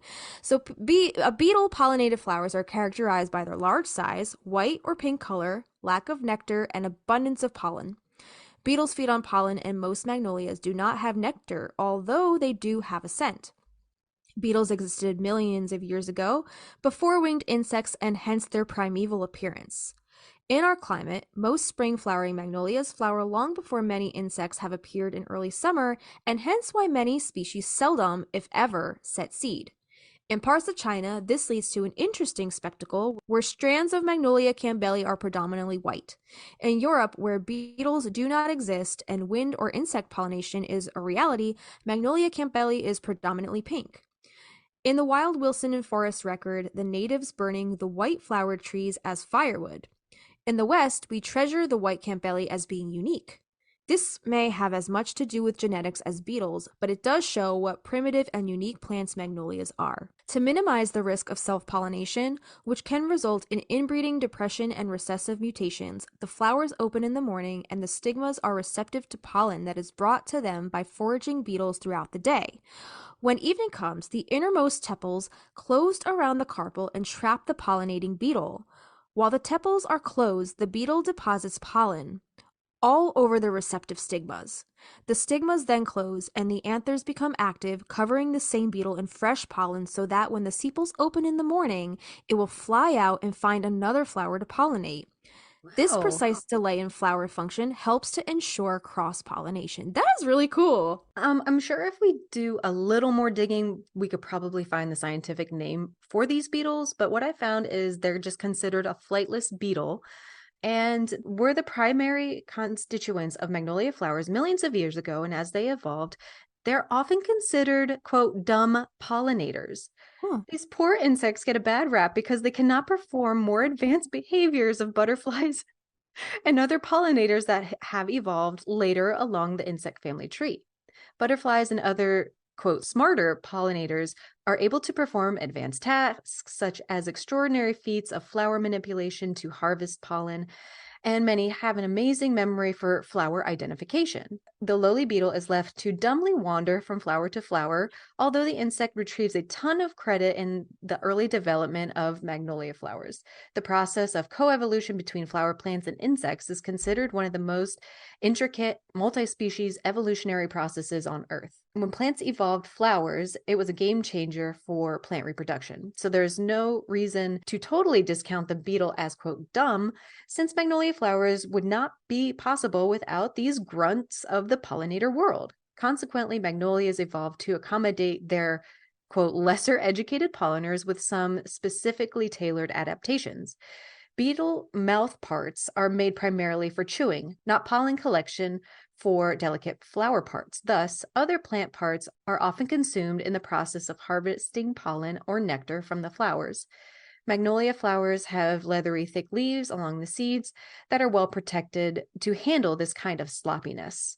Magnolias and their beetle friends are certainly an odd couple in the plant world. However, their relationship has worked out wonderfully to produce some of the most uniquely exquisite ornamental flowering trees. That's amazing. So even though we don't know what kind of beetle this is per se, the fact that, okay, I have a question. Do you think upon Alice's research for practical magic and writing the book and writing the magnolia tree into this thing, and maybe she came across this beetle little tidbit about the beetle, and the beetles are the things that pollinate the magnolia tree. Do you think maybe she kind of like that planted a little seed in her brain, like, ooh, magnolia trees, beetles, this I don't know curse? because they weren't in the first book, you know? It does what, the magnolia tree itself? The right, the magnolia tree wasn't in the first Right. book. Yeah. I just think it's like it's so strange how it's really all fucking connected. Like out of all things that pollinate a magnolia tree, it's a fucking beetle, really? Yeah, yeah, yeah. Like, that's crazy. They Knowing have to what, have a name. I don't know why it's so difficult to right. find the name for this Knowing what we insect. know about this curse and how this Deathwatch beetle is incorporated into the story, I just think it's so fascinating how, Mhm. like, the namesake of our podcast and the namesake of the Owens family, literal family tree, and the name Mhm. of the street that their house resides on. It's just, it's blowing my, everything, every little thing we're uncovering and finding throughout our research, it just blows my mind. It's blowing my mind I how wonder if she knows how connected everything is. I really really, don't think she it knows. really is. Yeah. I think she knows. Do you think, I don't know. Part of me is like, I oh, don't know. she planned this, but then also then it's like, I don't know. It's just it blowing my mind. Yeah, tell me how to cook with this. There's culinary uses? Yes. So aside from the beauty of this flower and it's just a beautiful flower and tree to look at, you can also use it for cooking. So we're going to tell you how to do that right now. So the flowers of many species are considered edible, and so I guess it's not poisonous, although it looks like it could be a poisonous Right. flower.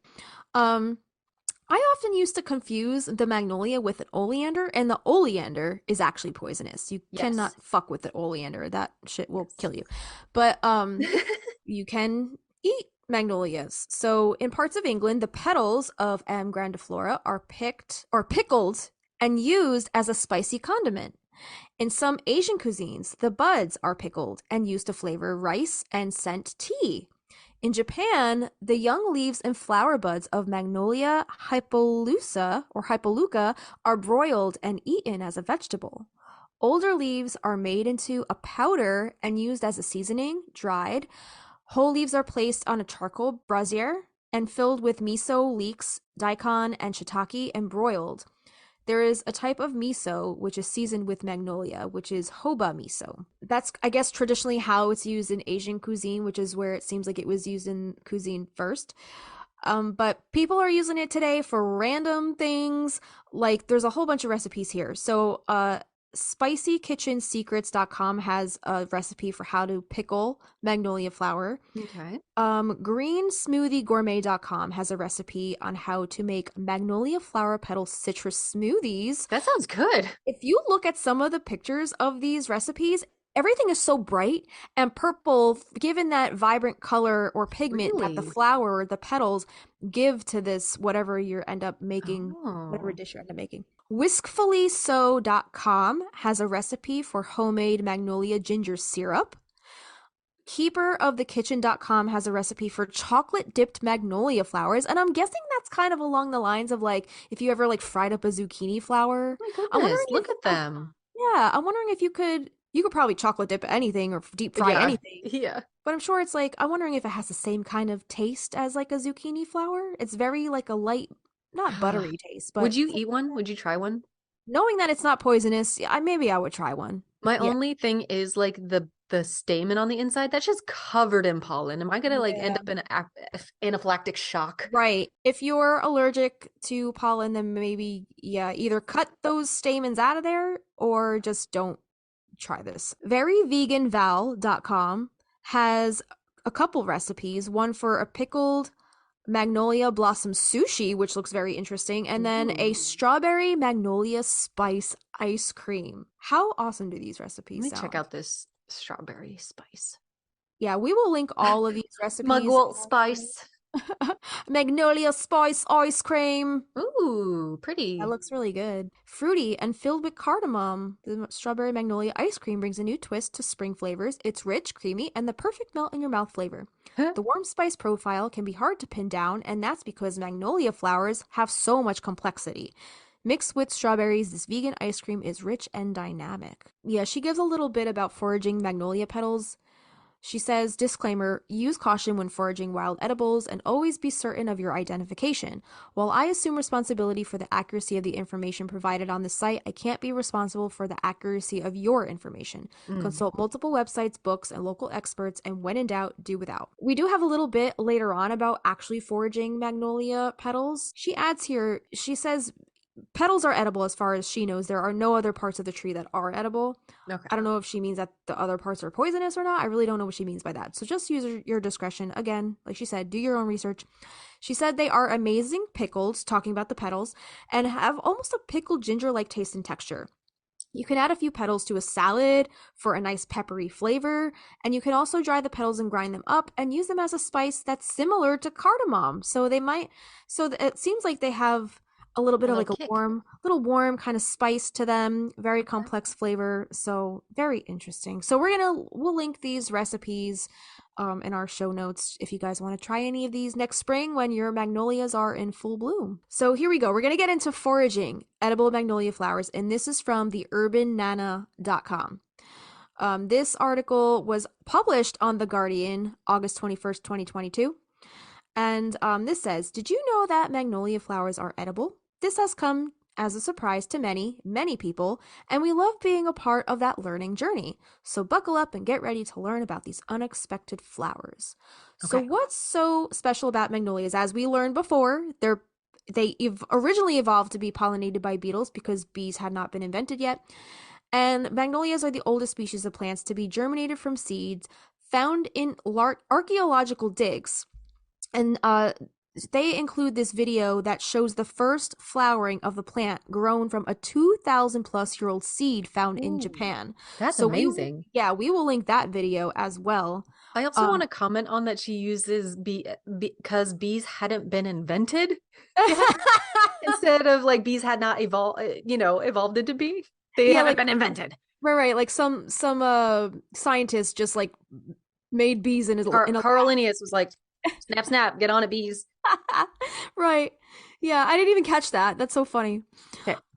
So they go on to say, these days, magnolias are a widely loved source of nectar and pollen for countless invertebrates, which makes them an excellent pollinator attractor to have in your garden. The evergreen varieties also provide cooling shade, and the fragrance of many magnolia species make the spring and summer garden incredibly perfumed and a delight to spend time in. I don't know if I ever smell. I think I've tried to smell one before. I don't remember what that scent smells like.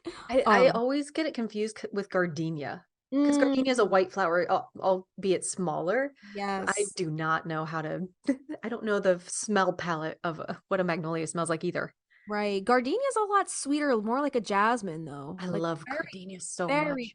Perfumey. Me too. I love all the floral scents. I know some people don't vibe well with the florals. Like it's too, I know it gives some people a headache, but I love a good floral scent. You're about a floral. Yeah.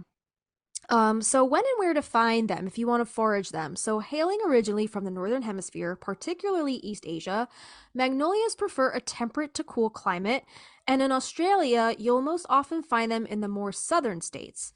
So I guess southern Australia is more of moderate temperature, not so hot like the north, because it can get very hot in some places in Australia. Yeah. They can be grown in pots, but seem to prefer to live in deep, rich, and slightly acidic soil.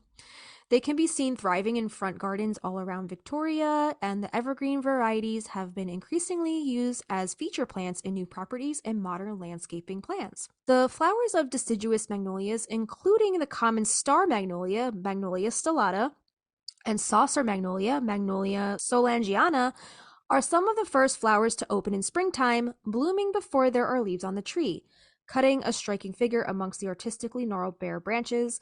Evergreen varieties such as Magnolia grandiflora and M. grandiflora var teddy bear. There's bear. We were saying bear before. Stop. That's so funny. Keep their stunning leaves, glossy green-black on top, fuzzy rust-brown underneath, all year, and typically flower in spring and summer. And then there are what used to be called Michelia plants, which have now been included in the Magnolia family. These include scented pearl, Magnolia Michelia unanensis, and port wine. Didn't we just talk about port wine in the chocolate? Sure did. Magnolia. We were saying it's way too early to be drinking at breakfast there, Aunt Franny. Yeah. But maybe they were drinking port wine. Is port wine made of figs? No. Wait, hold on. It's just a very heavy, syrupy type of wine. I don't think it's strictly figs. It says port is a Portuguese fortified wine. Holy I'm shit! dead. We can't make this shit up. Port is a Portuguese fortified wine that is made by adding distilled grape spirit, usually brandy, to a wine base. The addition of the high alcohol spirit stops fermentation and fortifies the wine. I just searched, I googled what does fig have to do with port wine. There are some recipes for how to incorporate figs into port, but Sure. yeah, I don't know if fig is directly corresponded with port wine. I was just trying to look because that genus name or that scientific name Figo. for port wine, Magnolia, it's Michelia figo, and figo, or figo is fig in Italian or Sicilian. Oh, okay, okay. Yeah, so I'm like, interesting. What do figs have to do with port wine? But it's crazy that port wine's Portuguese. Dude, what the hell? We gotta keep going with this. We are in too deep. All right, so both of which have highly scented edible flowers which emerge in spring. There are many, many variants of magnolia suitable for different types of growing conditions, so you may like to read up on your options before installing a plant. They give another website that has great outlines of some of the most common species, but which ones are edible? So it's actually the petals. Yeah, so it's the petals of magnolia flowers that you can eat and the younger petals when the flowers are still buds or just opening out. Those are the ones that are most palatable. And not that the older ones or more mature ones are poisonous, but I guess they're maybe more bitter or just not pleasant to eat at that point. But it says, like with most edible wild foods, the older they get, there you go, the more bitter their flavor. So different species have different flavors, with the most commonly enjoyed ones seeming to be the bog standard purple and the pink tinted saucer magnolia, the Magnolia solangiana. So from what we've read, there are no reported toxic varieties of magnolia, which indicates that all varieties are actually safely edible.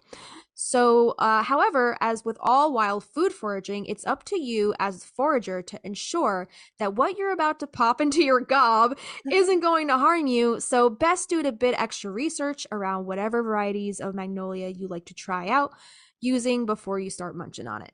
So the urban nana cannot and will not take responsibility for what any forager decides to eat. Remember, with all foraging, again, they stress if in doubt, leave it out. While researching recipes to adapt, we couldn't find any definitive answers on whether it's safe to eat the stamens and the pistil, which is what you were saying before because it's got all that pollen, reproductive parts in the middle of the flower. But enough of the reputable sources we referred to use unopened flower buds, including the central parts. So, in a variety of methods, and nowhere was it mentioned that there is any danger in doing so. As such, we felt confident including the central parts of the flowers in the buds be pickled, as they were still soft. We removed petals from more developed flowers, as by that stage the central parts had become firmer, and we felt that it would be unpleasant to eat from a textural point of view. That's what I'm thinking. Definitely. I'm thinking that biting, like I'm imagining do you like artichoke hearts? Yeah. It's like getting the fuzzies. Accidentally biting too much off and you get that fuzziness in your mouth. Yeah. They can also be kind of sharp, like the edges of like a artichoke. It can be very jagged, so you got to be careful eating those artichokes. I love artichokes. Man. Me They're too. so good. Me too. The way my family makes them, they stuff them. They stuff the artichoke with like carrots, cheese, breadcrumbs, garlic, the works, right? And then after you eat all the leaves, you cut the bottom off, you scoop out all the spinies in the stem, and then you eat the stem, which has been sitting in like a garlic oil broth for hours. It's the fucking most amazing thing you will ever eat in your entire life. That sounds awesome. If you ever come to Jersey, I'll make you a nice whole pot of steamed stuffed artichokes. We call them Thank you. Yeah, I will. I will ascend. That's gonna be amazing. You will ascend. I have like 6 artichoke plants outside, but they've like stopped getting any bigger. I'm like, y'all are in the wrong spot. So I'm like, I'm not paying $3.99 for a damn artichoke. They're expensive. They are expensive. I'm like, I'm good with this shit, but they're not doing this well this year, so I'm gonna move them eventually. But need full sun? I think they need more full sun. Yeah, where they're at, they're kind of shaded a little bit, so they're not happy. Right. So so back to magnolia. How can you eat magnolias? So it says the petals have a delightfully powerful clove and ginger kind of flavor, and they can be eaten fresh, cooked, pickled, even dried, used medicinally in a nice relaxing tea. And they say our mate Rob from the Cotswold Forager swears by a fresh magnolia petal wrapped around a piece of the chocolate brownie. Ooh! What the fuck? Oh, you just made my fucking day. And this beautiful 6-minute video showcases how many different kinds of delightful and interesting foods can be made with fresh magnolia variety Liliflora blooms. Oh my. How about that? How about that? Alice knew what she was doing. I'm sure she read all these fucking articles, the same exact ones I we're don't reading. think she did. She And Alice is like, okay, I have this idea for a book. Magnolia trees, beetles, right. and chocolate brownies. Right. Yeah. So we just cracked her code. Um, we see you, Alice. We see you, Alice. These are some ideas that the Urban Nana has tried, and they've included these ideas. So you can eat them fresh as part of a salad. They pair wonderfully with radicchio, goat cheese, feta, red onions, fennel, and orange. You can infuse them into a simple syrup used in cocktails or dessert drizzles, which sounds divine. You can use dried petals in tea blends. You can add some petals to hot chocolate, chopped and added to spring onions or wild onion grass, water chestnut, bamboo shoots, and if desired, chicken or pork minced to make a dumpling or spring roll filling. I love me a dumpling or a spring roll. So that sounds amazing. That would be fun to add. Now. Yeah. You can blend the petals into a puree to add to cake batter, muffin mix, or cookie dough, to add a ginger hit. So it does seem like it has that little bit of like ginger spice to it. Ginger spice. Ginger spice works well in Swedish gingerbread. Just replace some of the butter with it. You can add some petals to a smoothie or fruit juice with carrot, apple, and pineapple juice, or with berries and yogurt. You can freeze the petals in cubes, ice cubes for cocktails to make it a little more pretty. And like we were saying before, just like a zucchini flower, you can dip the petals in tempura batter and deep fry it for a delicious snack. Serve with the soy, sesame, and fermented chili hot sauce as a dipping sauce. Okay, wait. So you do the zucchini flowers, right? And those flowers have the stamen in them, right? Or do you get the female ones? I don't remember. It was a couple years ago the last time we did it, but I don't remember there being any stamen in it. Or is it called a pistil? I forget. Maybe it's the male flower. Or you got to watch Grease or too. The female flower. There's a whole song about reproduction. Oh, geez. I love it. I should have paid attention during health class in high school. I know. What sex? How do you have sex? But you can also dry and ground these magnolia petals to a powder, and you can use that in place of a dried ginger. And this works well with any kind of baking or marinades or any kind of dressings, and the possibilities are endless. You can also add some petals to a cold glass noodle salad with chili, garlic, spring onion, and pickled shiitake mushroom. You can add it to kimchi or sauerkraut. You can slice it thinly and add to a pickled daikon recipe for aromatic side dish. In sorbet or ice cream, it works particularly well with dark chocolate ice cream, which I guess that taste, that profile, it just works well with, I guess, sweet baked goods. I'm thinking something heavier like chocolate to work with, more so than a vanilla. Yeah, as I was saying before, you can wrap a petal around a chocolate brownie and it would taste amazing, probably. You can blend it up, roll it up in a mochi mix to make spiced semi-sweet dumplings.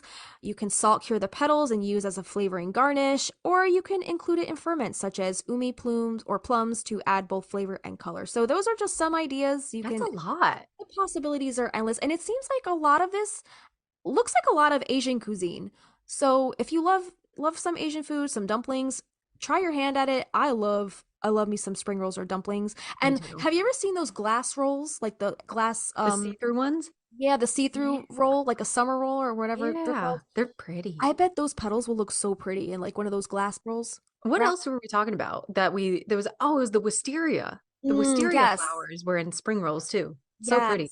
Yeah, I think there was a glass spring roll recipe with the wisteria that we talked about. Yeah. But we will link all these recipes down below. Again, do your research with anything that you plan to ingest or use culinarily. Just do your due diligence and make sure you know what you're ingesting before you do it. But as far as we know, as far as research has proven, magnolia petals are completely fine and edible to eat. Even the different varieties and species, there's no toxic variety. Right, yeah. The only thing it says is, again, the younger buds are better to use. The older the flower get, the more bitter and unpalatable it's gonna be. So now we're gonna get into how to use magnolia as a natural remedy and how it's been used in traditional medicine. So would you like to take that away? Yeah, and this kind of just solidifies like it is okay to ingest because it has been used for so long internally. So in traditional Chinese medicine, magnolia bark, known as hopu ohopu, is used to treat rheumatic problems, diarrhea, cough, asthma, and menopause symptoms. I love that name, Hopu o Hopu. Hopu ohopu. It's cute. It contains two phenolic compounds, magnolol, magnolol, magnolol, magnolol. Yeah. Magnolol. I was trying to make fun of it, but that magnolol and onokyol, which in addition to being an effective anti-inflammatory, antimicrobial, and antioxidant agent, constitute a valid aid in reducing the states associated with psychophysical stress, also anxiety, panic, and insomnia. According to WebMD, magnolia plants have been used for a variety of ailments and issues. These include the following, though we have to keep in mind that there's usually a lack of scientific evidence and study to back up these claims, but this is what they say. It's been used for gingivitis, anxiety, dental plaque, menopausal symptoms, stress, weight loss, common cold, depression, diabetes, digestion problems, facial dark spots, headaches, high cholesterol, nasal congestion, runny noses, and toothaches. doTERRA, I used to like being a doTERRA affiliate, and they have a magnolia oil. I think it was like a little woody. I'm on the product page right now, and I'm not trying to like promote this or anything. Like, I love doTERRA, but I'm not trying to be a salesperson right now. I'm just saying I've used this oil before, and it's just a very pleasant woodsy smell. It's very aromatic. Is it for anything? I know they have like the medicinal side of things. Yeah, so its primary benefits, calming and relaxing. It helps keep the skin healthy and clean. Soothing to the skin, may help ease anxious feelings. And then it's the oil, they usually have like different kinds of blends of stuff, but for this one it's just fractionated coconut oil and magnolia. They actually, I guess, Wow. a flower, yeah. Okay. The main constituents are linalool, and the aromatic description is fruity, floral, and balsamic. Okay. So if you think of like a balsamic vinegar, it's like kind of like, I guess, like a tangy kind of smell. I don't know. When I think of balsam, is balsam and balsamic the same thing? Like I think of like Christmas trees. Okay. Oh, yeah, maybe you're right. Yeah. But it makes sense what that's for because like I said, it's anti-inflammatory, antimicrobial, and antioxidant. Yeah, it's moisturizing, soothing to the skin. This does recommend adding it to your daily routine to help keep your skin clean and hydrated. Also, if you wear it as a personal fragrance, it gives you a constant comfort to your mood, and it uplifts and naturally refreshes. That's cool. I So, like yeah. that. Yeah, it's also saying that you can combine it topically with bergamot or ylang ylang to promote healthy looking skin and customize a daily fragrance. Yeah, it's great to add to any kind of like skincare regimen. Mm-hmm. So you can also roll it to the bottoms of your feet to create feelings of calm and relaxation. It kind of compares it to like a lavender and a bergamot. Yeah, it sounds like it could be really great and like make your own infused oil or facial mist, to help relax that any inflammation, any redness. What did we just talk about? It was the mugwort. It was mugwort that's used for redness, abrasions. Mm-hmm. Man, we're Yeah, inflammation.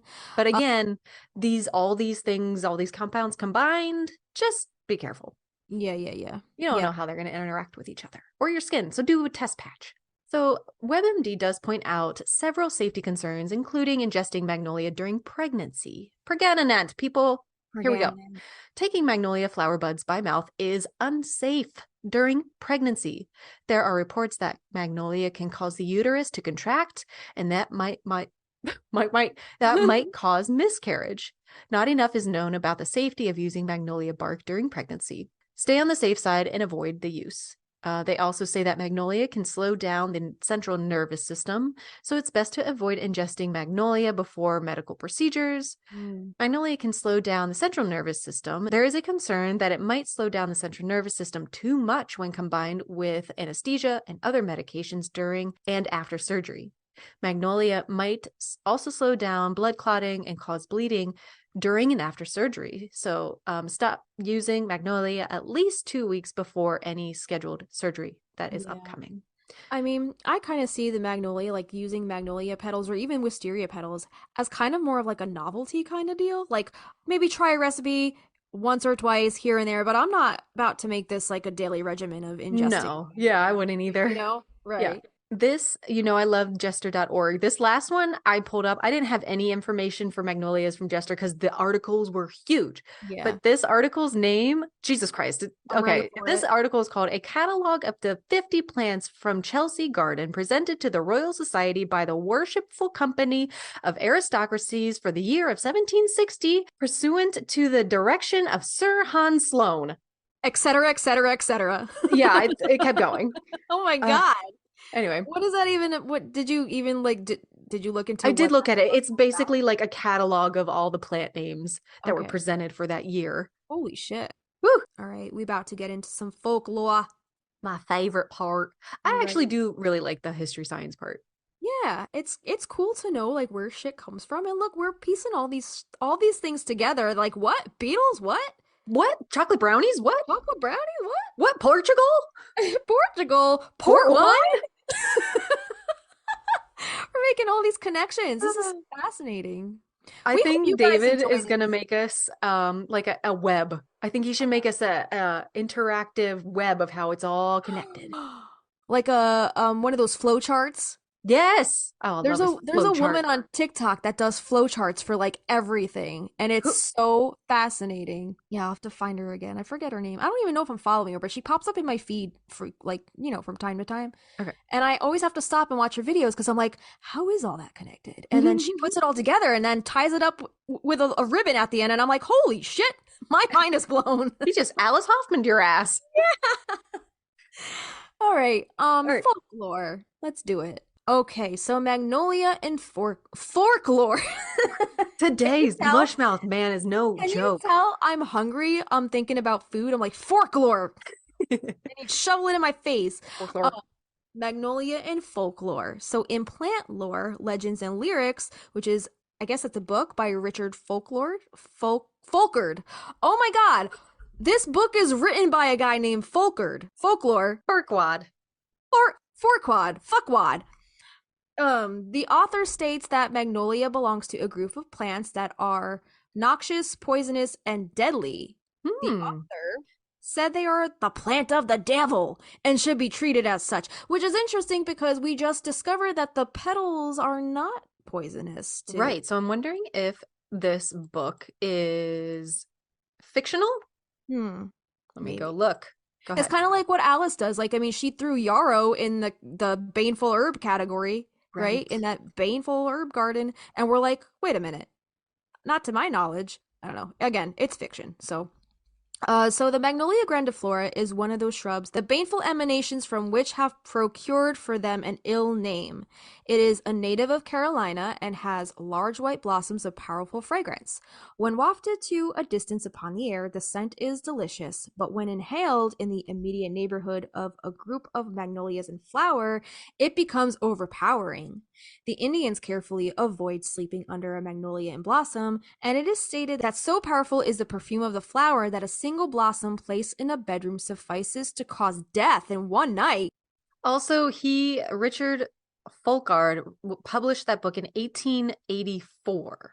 And it says it's a brilliantly researched, beautiful typeset and illustrated, and nearly 650 pages long. The book is a valuable resource for anyone interested in folklore, legends, and ancient knowledge about plants and trees. It's not factual. It's folklore, it's Yes. allegories.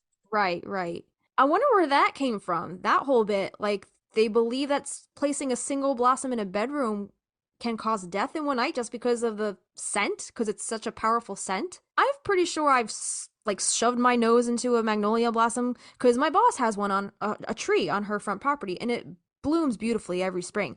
And I definitely have gone up to it and just like, tried to waft the scent toward my face. And I don't remember it being that powerful of a scent.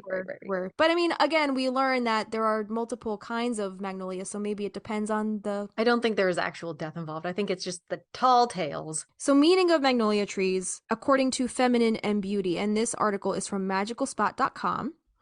And this was written on June 10th, 2020. Oh, this was recent. Written by Tina Caro. And Tina Caro is a witch with more than 10 years of experience.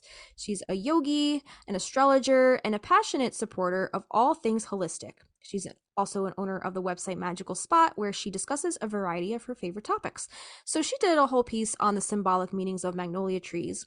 And she says, according to a Japanese legend, it is advisable not to sleep or stay too long under a blooming magnolia tree, since the intense perfume of its flowers could even stun or kill. So, okay, so pretty popular, like, notion. Yeah, that seems like a popular legend, Japanese legend here. And before we just talked about it being a Native American legend. So I guess this spans across different cultures. In folk medicine, the flower and bark resin, being rich in vitamins and minerals, were often used to soothe rheumatic problems, while the buds of Magnolia officinalis were used as anti-inflammatories. In the language of flowers and plants, the magnolia takes on two different meanings based on the color of the flower.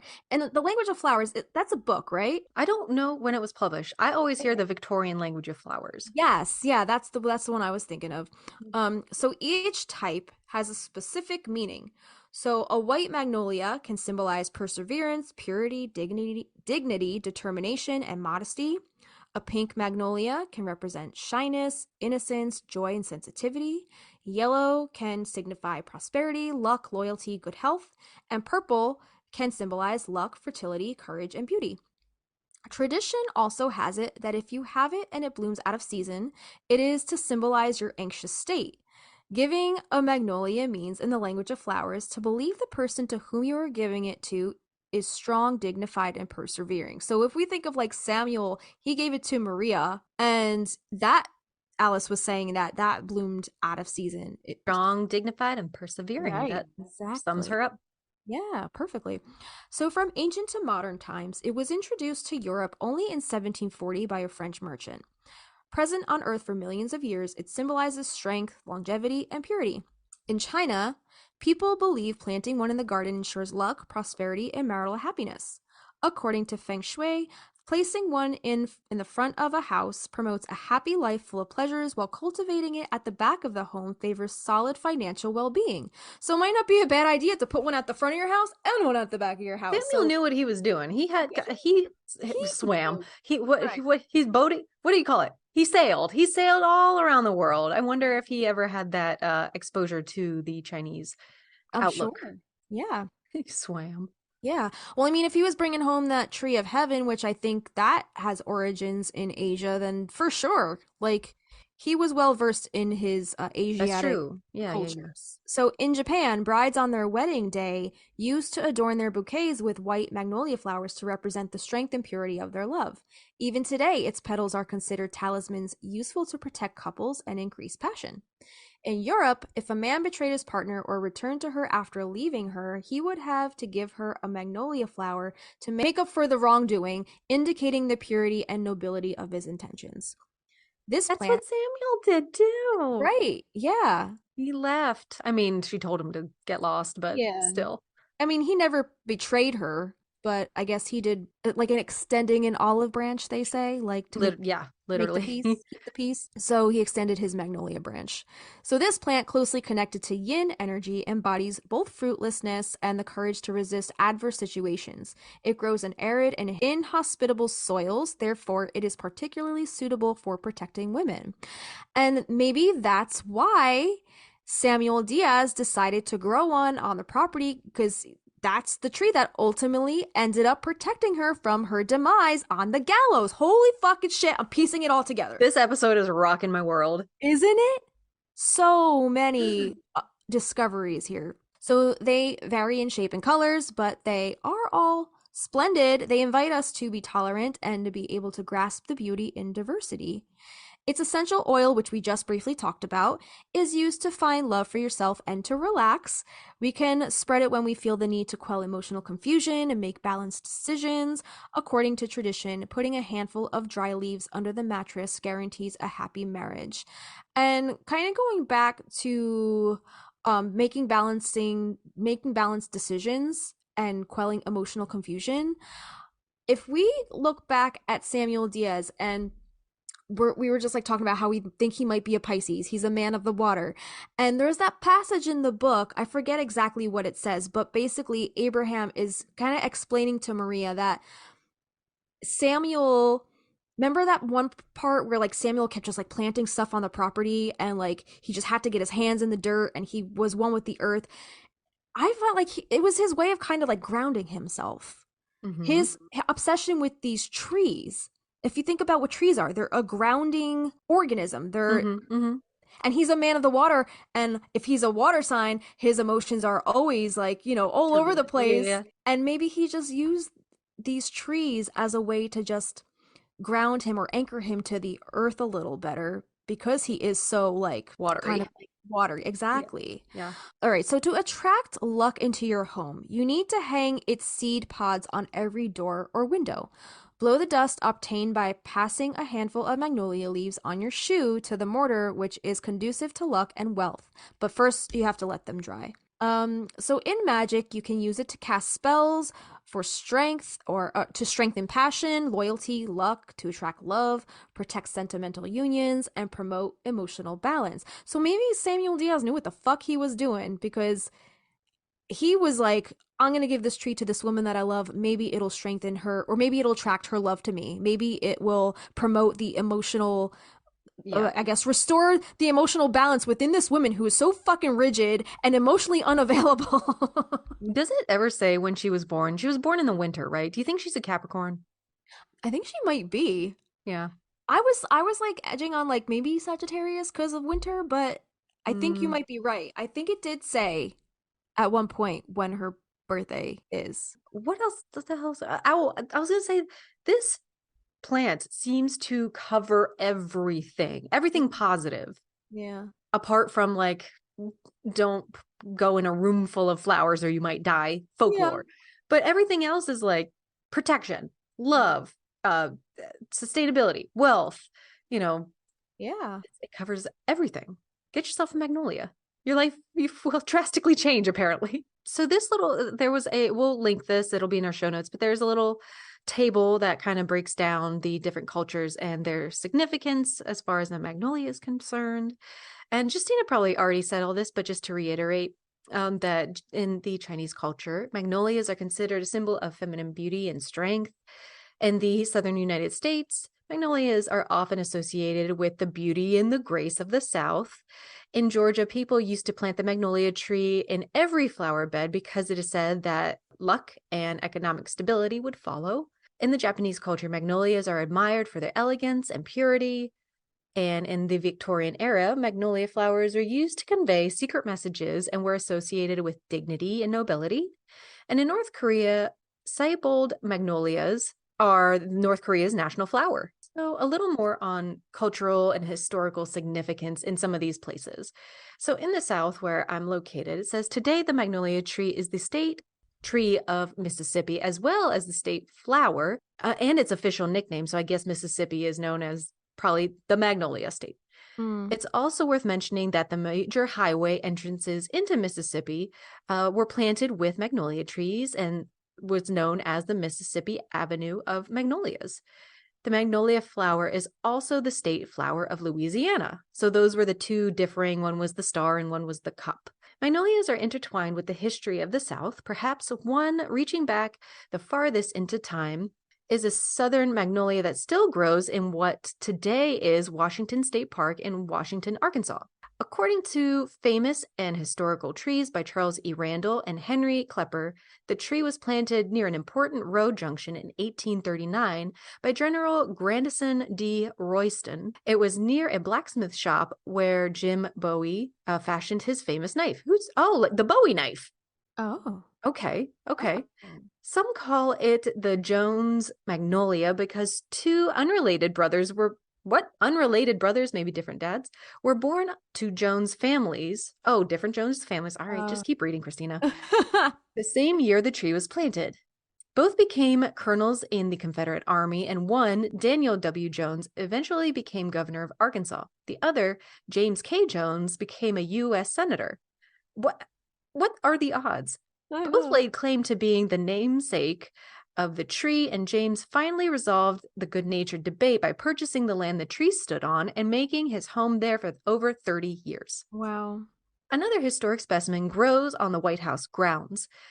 It was transplanted by President Andrew Jackson from his home in Nashville, Tennessee, in memory of his beloved wife, Rachel. Former President Andrew Jackson was actually born like 2 miles from where I work.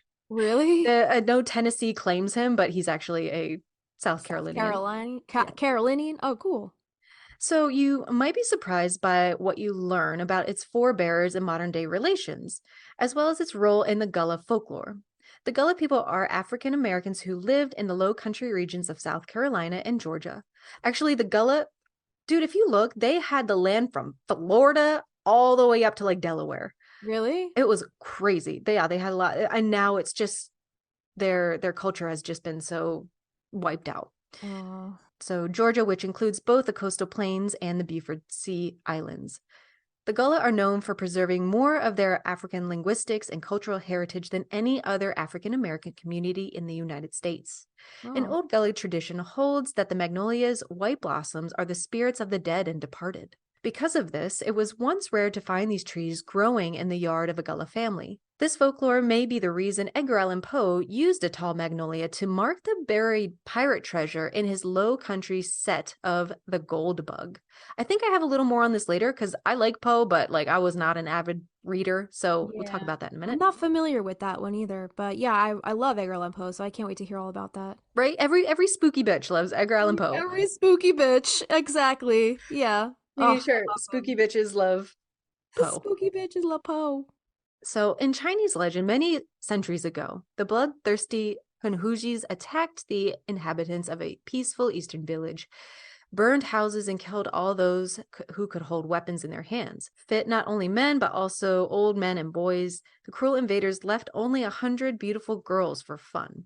Ew. All right. Every night, the soldiers enjoyed themselves and in the morning killed a beautiful woman.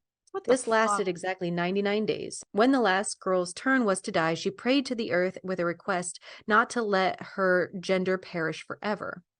In the morning, the unexpected happened. The invaders did not see the bodies of those that they had killed because in their place there was a sprawling tree whose branches were adorned with pink buds, of which there were exactly 100. Wow. In anger, the Hanhuses began to cut the trees with their swords. As soon as a felled branch touched the ground, it turned into a new tree, all with the same 100 fascinating blossoms. Wow, so it just multiplied. I know, just like we were talking about earlier, how easy they are to transplant. I got to go transplant my tree right now. This was the magnolia, which is highly valued and called Mulan. Mulan! Mulan! Is that... So wait, does Mulan literally just mean magnolia? Oh my God! What the fuck? Which means Mulan in China. The flower is considered a symbol of feminine beauty, tenderness, and innocence. In addition, the Chinese have another legend about the plant. The first tree is believed to have grown on the tomb of the ancient sage Confucius, and many times only the emperor had the right to observe how it flourished. But if he wanted to, he could give this plant to his faithful servant. The tree was often called the jade orchid because it was distinguished by sobriety and the ability to survive the extreme cold. That Chinese legend, dude, that's pretty cool. Mulan, who knew? Magnolia, that's what that means? Wow, my mind is blown. I know. Let's scoot over to Japan. In ancient times, there lived a very poor girl named Kiko, who was forced to make paper flowers that were so cheap that the poor woman did not have enough money for beautiful clothes. She lived in poverty when an old parrot once flew in her window, into her window. Okay. The kind girl did not drive the bird away. So the bird revealed the secret. To revive the flowers, you must drop a drop of your blood on them. But the parrot had warned Kiko that giving the last drop of blood was unacceptable. The beautiful girl followed the advice of the wise bird. Her revived flowers were so beautiful that they began to be bought at a good price, and Kiko eventually came out of poverty. She bought herself a luxurious kimono and went to the prom, where she met and fell in love with young Arthur, a student who seemed to reciprocate her love. Alas, the young man was only interested in material goods. He dreamed of luxury and made his unfortunate girlfriend work harder and harder, wanting to please her lover. Oh, shit. He gave the last drop of his blood to the flower and died. When the last drop hit, became a magnolia. Oh, that's a sad one. That is so sad. Yeah. Just the greed.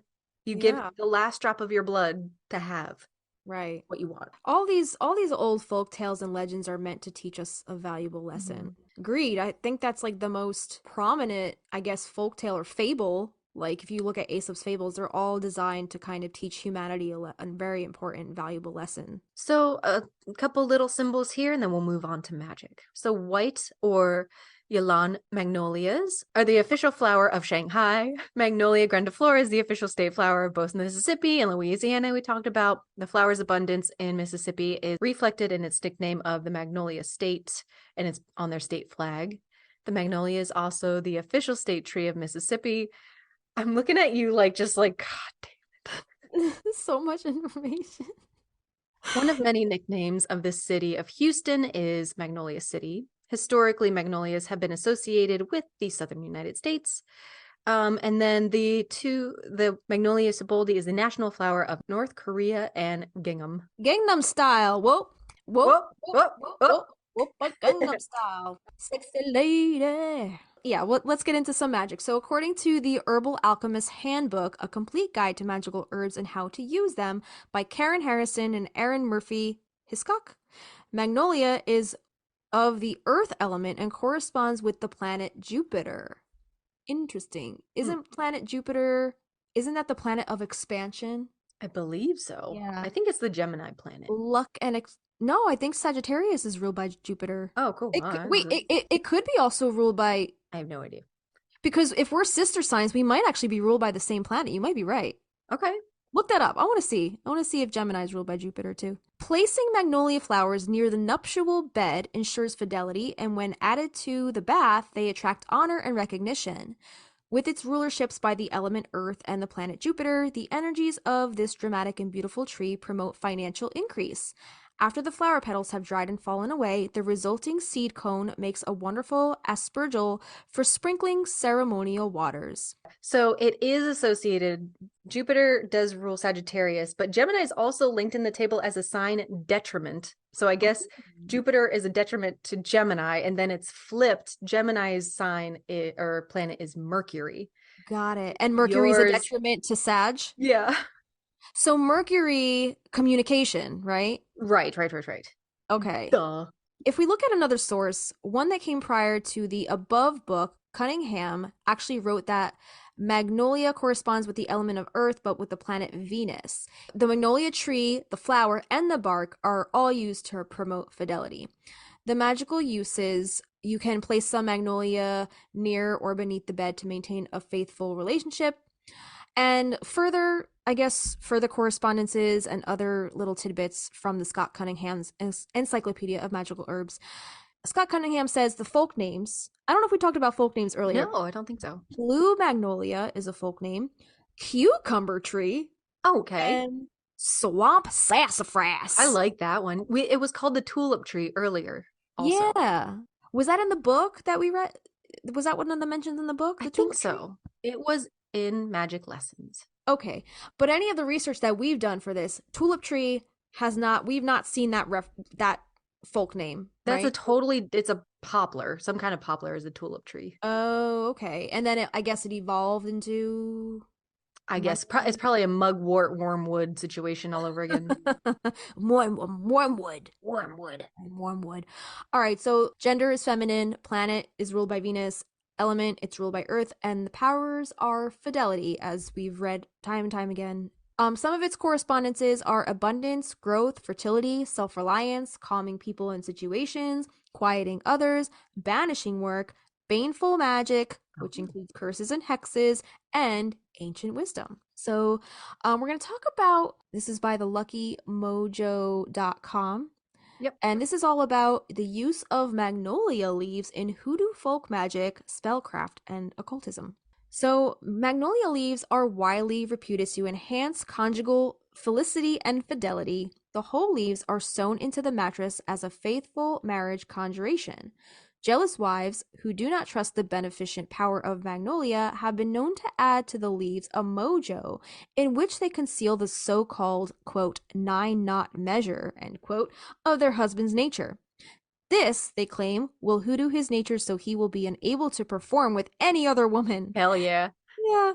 The Tennessee musician Will Batts protested against this wicked custom in his song Country Woman, recorded, okay, we're putting that on our playlist, All right. recorded in Memphis, 1933, and the lyrics are as follows. I don't want no jealous heart. I don't know how the song goes. I'm just making this up. I don't want no jealous hearted woman. Great God making up my bed. Man, she'll put something in the mattress, make you wish you was dead. That was my country. Wow. That was my best country accent. I don't know. But the Lucky Mojo Curio, they offer no claims for Magnolia and sell it as a curio only. So don't go there looking for Magnolia for, I don't know, I guess to keep your husband by your side. So a little pop culture for ya. Speaking of Chip and Joanna Gaines, like that is probably the thing that will pop up first when searching for Magnolia is their company, Magnolia Farms, which they are in Waco, Texas. Their company is worth over $50 million, by the way. Crazy. That's crazy. So some other TV and film places that Magnolia shows up is Paul Thomas Anderson's movie titled Magnolia. The movie from 1989, Steel Magnolias. It's a comedy drama film that's about the bond of a group of women from Louisiana. It says them being beautiful as magnolias and are as tough as steel. The name Magnolia specifically refers to the magnolia tree about which they are arguing at the beginning. And then in 2020, a Netflix original series titled Sweet Magnolias made its debut. I like that show. It's very small town feels. It's very cute drama, but it definitely gives you all the Southern cliches and vibes. I love it. I love it. I never watched that show, but I did. I just recently watched the whole entire movie, Steel Magnolias. That's like Dolly Parton, and who else is in that movie? Sally Field? Sally Fields, yeah. And Julia Roberts. Julia Roberts. Right. Such a cute movie. A little sad. So sad. Very sad. But such a great cast. Yeah. Such a great cast. So 80s Southern vibes. Oh my God. Blush and bashful. The big hair. Yeah. And those accents. They're all so cute. Dolly can do no wrong in my eyes. I love her. No. I didn't know she acted. Oh, tons of movies. Yeah. Did you ever see the first thing on this list, Magnolia, the Paul Thomas Anderson movie? No. Have you?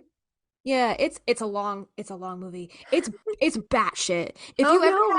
If you ever have 3 hours to just like waste or kill, or maybe want that time back, not that it's a bad movie, it's just like a lot of like, what the fuck is going on? Oh God. How did you come across it? Why did you watch it? My brother, actually, the film major, he used to like watch like the most random movies, I guess, when he was in film school. He went to Savannah College of Art and Design, studied film, acting, directing, writing, all that. He used to just watch like out there random movies, and he recommended it to me. He was like, you need to watch this movie. And I watched it, and the whole time I'm just like, well, first of all, it's got a star-studded cast. Okay. Tom Cruise. Oh. Tom Cruise, okay? Oh. Big names. Tom Cruise, Julianne Moore, Philip Seymour Hoffman, John C. Reilly, William H. Macy. Oh. Tons of people in this movie. There's just like, it's like one of those movies where like so many different like storylines are going on everywhere, and like they don't seem like they have any correlation with each other, but then ultimately they do, and like certain characters cross paths with other characters, and it's like it's all connected. And then at the end there's like a big like, what the fuck? Oh, like, okay. Like there's so is it worth sitting through those 3 hours to get to the end, or it's just like, don't bother? It is very dramatic, and like it's, I don't know, I enjoyed it. And I did enjoy, like, because like as you know, I overanalyze everything. So I'm like, what does that mean? What does that mean? And I'm like, I remember working a desk job, and I just saw this movie, and I'm at work, supposed to be working, and I'm on IMDb and like forums, and I'm like, I'm like looking up the analysis of this movie, and like, what does oh my God. mean? But the end of the movie is just so fucking bizarre, and you're intrigued. You're just intrigued.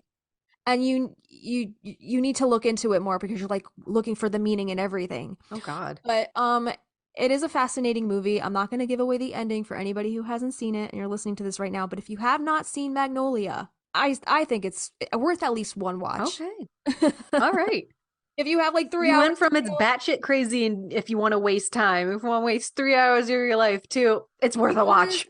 because I know some people, if like it doesn't get to the thing right away, doesn't get to the point of the film right away, then a lot of people lose interest. And 3 hours is a long fucking time to kind of like beat around the bush and like, what is the point of this movie? I don't fucking know. Did But you send me, speaking of 3 hours, did you send me that TikTok of the guy with all of the Titanic VHSs and DVDs in his yes, room? yeah, Oh my God.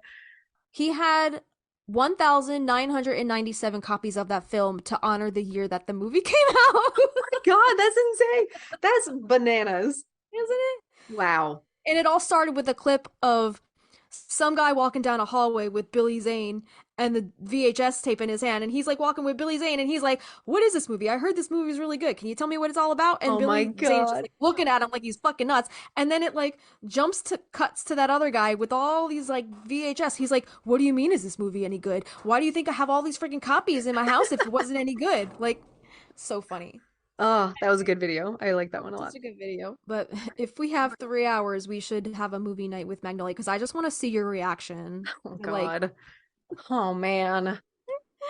I don't have, I don't have that attention span. I know, I know. That's why TikTok is perfect. It's like I boom, know. boom, Short boom. form content, Gemini brain. I get it. So we talked about the Gullah folklore a little earlier, and that it's Edgar Allan Poe's story that takes place in the lowlands, and it's called The Gold Bug. So The Gold Bug is a short story written by Edgar Allan Poe, and it was first published in 1843, and it follows the protagonist William Legrand as he unravels the mystery of buried treasure with the help of a golden scarab beetle. Again, though, like a beetle. Another beetle and the Magnolia. What the hell? Okay, it's too coincidental at this point. Alice she knew what the fuck she was doing with this. Yeah. Okay. Yeah. All right. I'm sure she loves Edgar Allan Poe too. She's a spooky bitch. The story is primarily a mystery and an adventure tale. The plot revolves around Legrand, who lives on Sullivan's Island near Charleston, South Carolina. One day, while visiting Legrand, the narrator, an unnamed character, comes across a peculiar bug that Legrand claims to be a, quote, gold bug. Intrigued by Legrand's obsession with the bug and his strange behavior, the narrator becomes further engaged when Leland becomes further engaged when Legrand discovers a ciphered message. Legrand and the narrator work together to decipher the message, which ultimately leads them to a treasure hunt. They decipher the code with the help of the golden scarab, which is integral to unraveling the mystery. Following the clues in the message, they eventually arrive at a remote location. A tree, probably the magnolia, with a skull-shaped rock serves as a marker. They dig at the spot indicated by the cipher to find buried treasure consisting of gold and jewels. The Gold Bug explores themes of cryptography, adventure, and the allure of hidden treasure. It showcases Poe's skill at crafting intricate puzzles and engaging readers in a thrilling mystery. Okay, so real quick, you said something before, and I was like, wait a minute, what? Where was it? The ciphered message and how the gold bug is it helps them unravel the code. The gold bug helps them cipher messages? They decipher the code with the help of the golden scarab, which is integral to unraveling the mystery. Okay. So I found that interesting. So you said they decipher the code with the help of a golden scarab. Now, before we were talking about the flowers, the Victorian flowers. What did it say about the Victorian era? It said magnolia flowers were used to convey secret messages. Ciphers. Ciphers. Exactly. And Edgar Allan Poe lived around when? Did he not live around the Victorian era, like 1800s? Yeah. I wonder if he was pre-Victorian, because this was published in 1843, and I think Victorian was 1860 something. But still, very close. Very close. Very close. Yeah. So, and the beetles, scarabs, magnolia trees, magnolias, ciphers. The Mummy. The Mummy, Billy Zane. Who was not in The Mummy, by the way, but he's hashtag bad on boats. Bad on boats, not in The Mummy. God. Damn. Are we almost done with this episode? Yes, let me read a little bit of Brasidia, and then we'll tell you about how you can help these magnolias. Brasidia Ryan, the Ultimate Dictionary of Dream Language. If you dream about magnolias, make sure you take big steps forward with any situation you will be handling within the next 3 days. Do everything in grand style and avoid tunnel vision when you are developing your creations. Think in terms of a grand scale. Okay.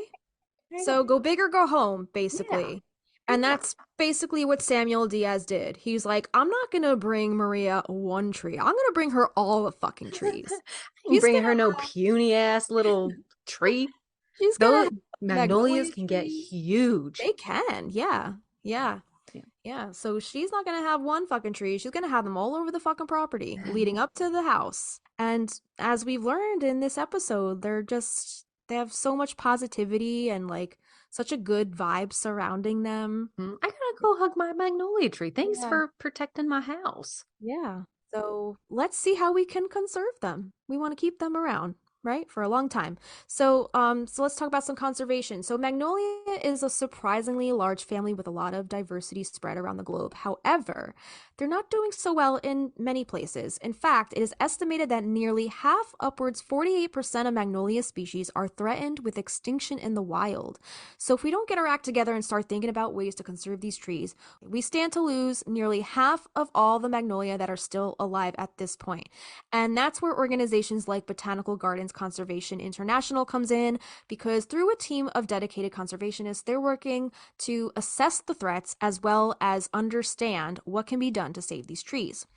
Magnolia are principally threatened by logging activity, with habitat loss due to land conservation or conversion to agriculture and livestock farming, also a significant factor in their global decline.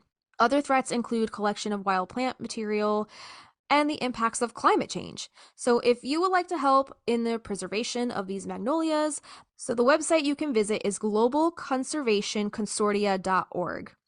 And we will link that in our show notes down below.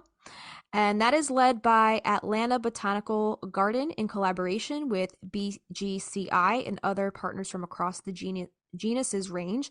The Global Conservation Consortium for Magnolia has been initiated to address the conservation needs of wild magnolia species. So again, we'll link everything in our show notes if you want to get in on saving all of our beloved magnolia trees.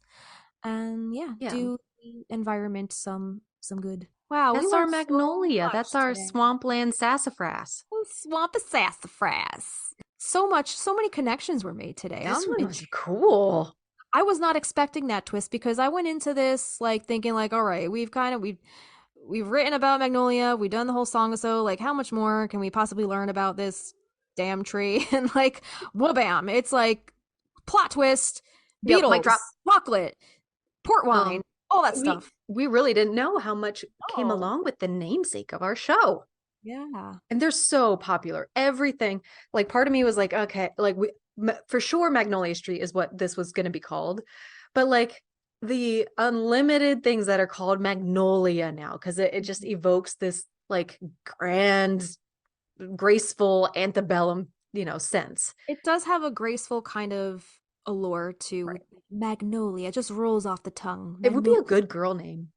Magnolia. Oh, Maggie. What if Maggie, the cousin, the rabbit, after Magnolia trees? What if her real name was Magnolia? I could see it. Yep. Holy shit. Okay, we're writing it into our fan fiction. Oh God. All right. It's just snowballing into it's just getting ridiculous at this point. We hope you enjoyed this episode. I loved it. What do we got coming up? Oh, next week's gonna be a good one. I'm not even gonna say. You guys gotta stick around. Well, if they're a patron, they already have access to our monthly calendar, so they'll be able to see what we have in the works, cooking up in the kitchen.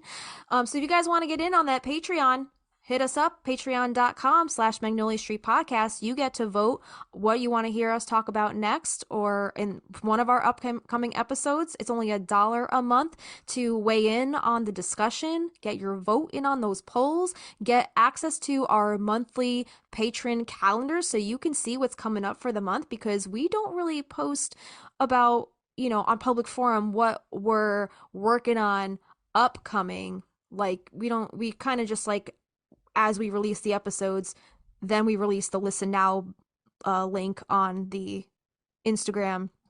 But if you want to see it ahead of time, a month in advance, check out that Patreon only calendar. Because then, like you said, you can weigh in on it. If you have an experience with that thing coming up, share it, and we would love to share it with our listeners. Absolutely. Be a part of the show.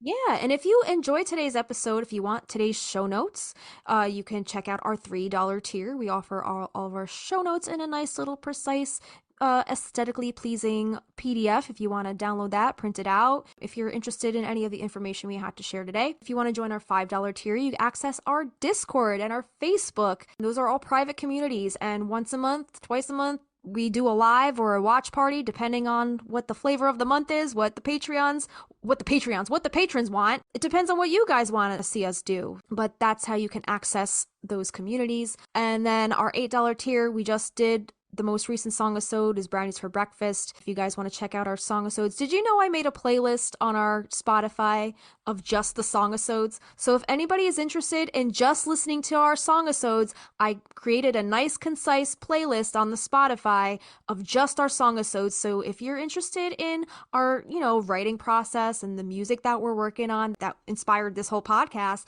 definitely check that link out. We will link that in the show notes down below as well.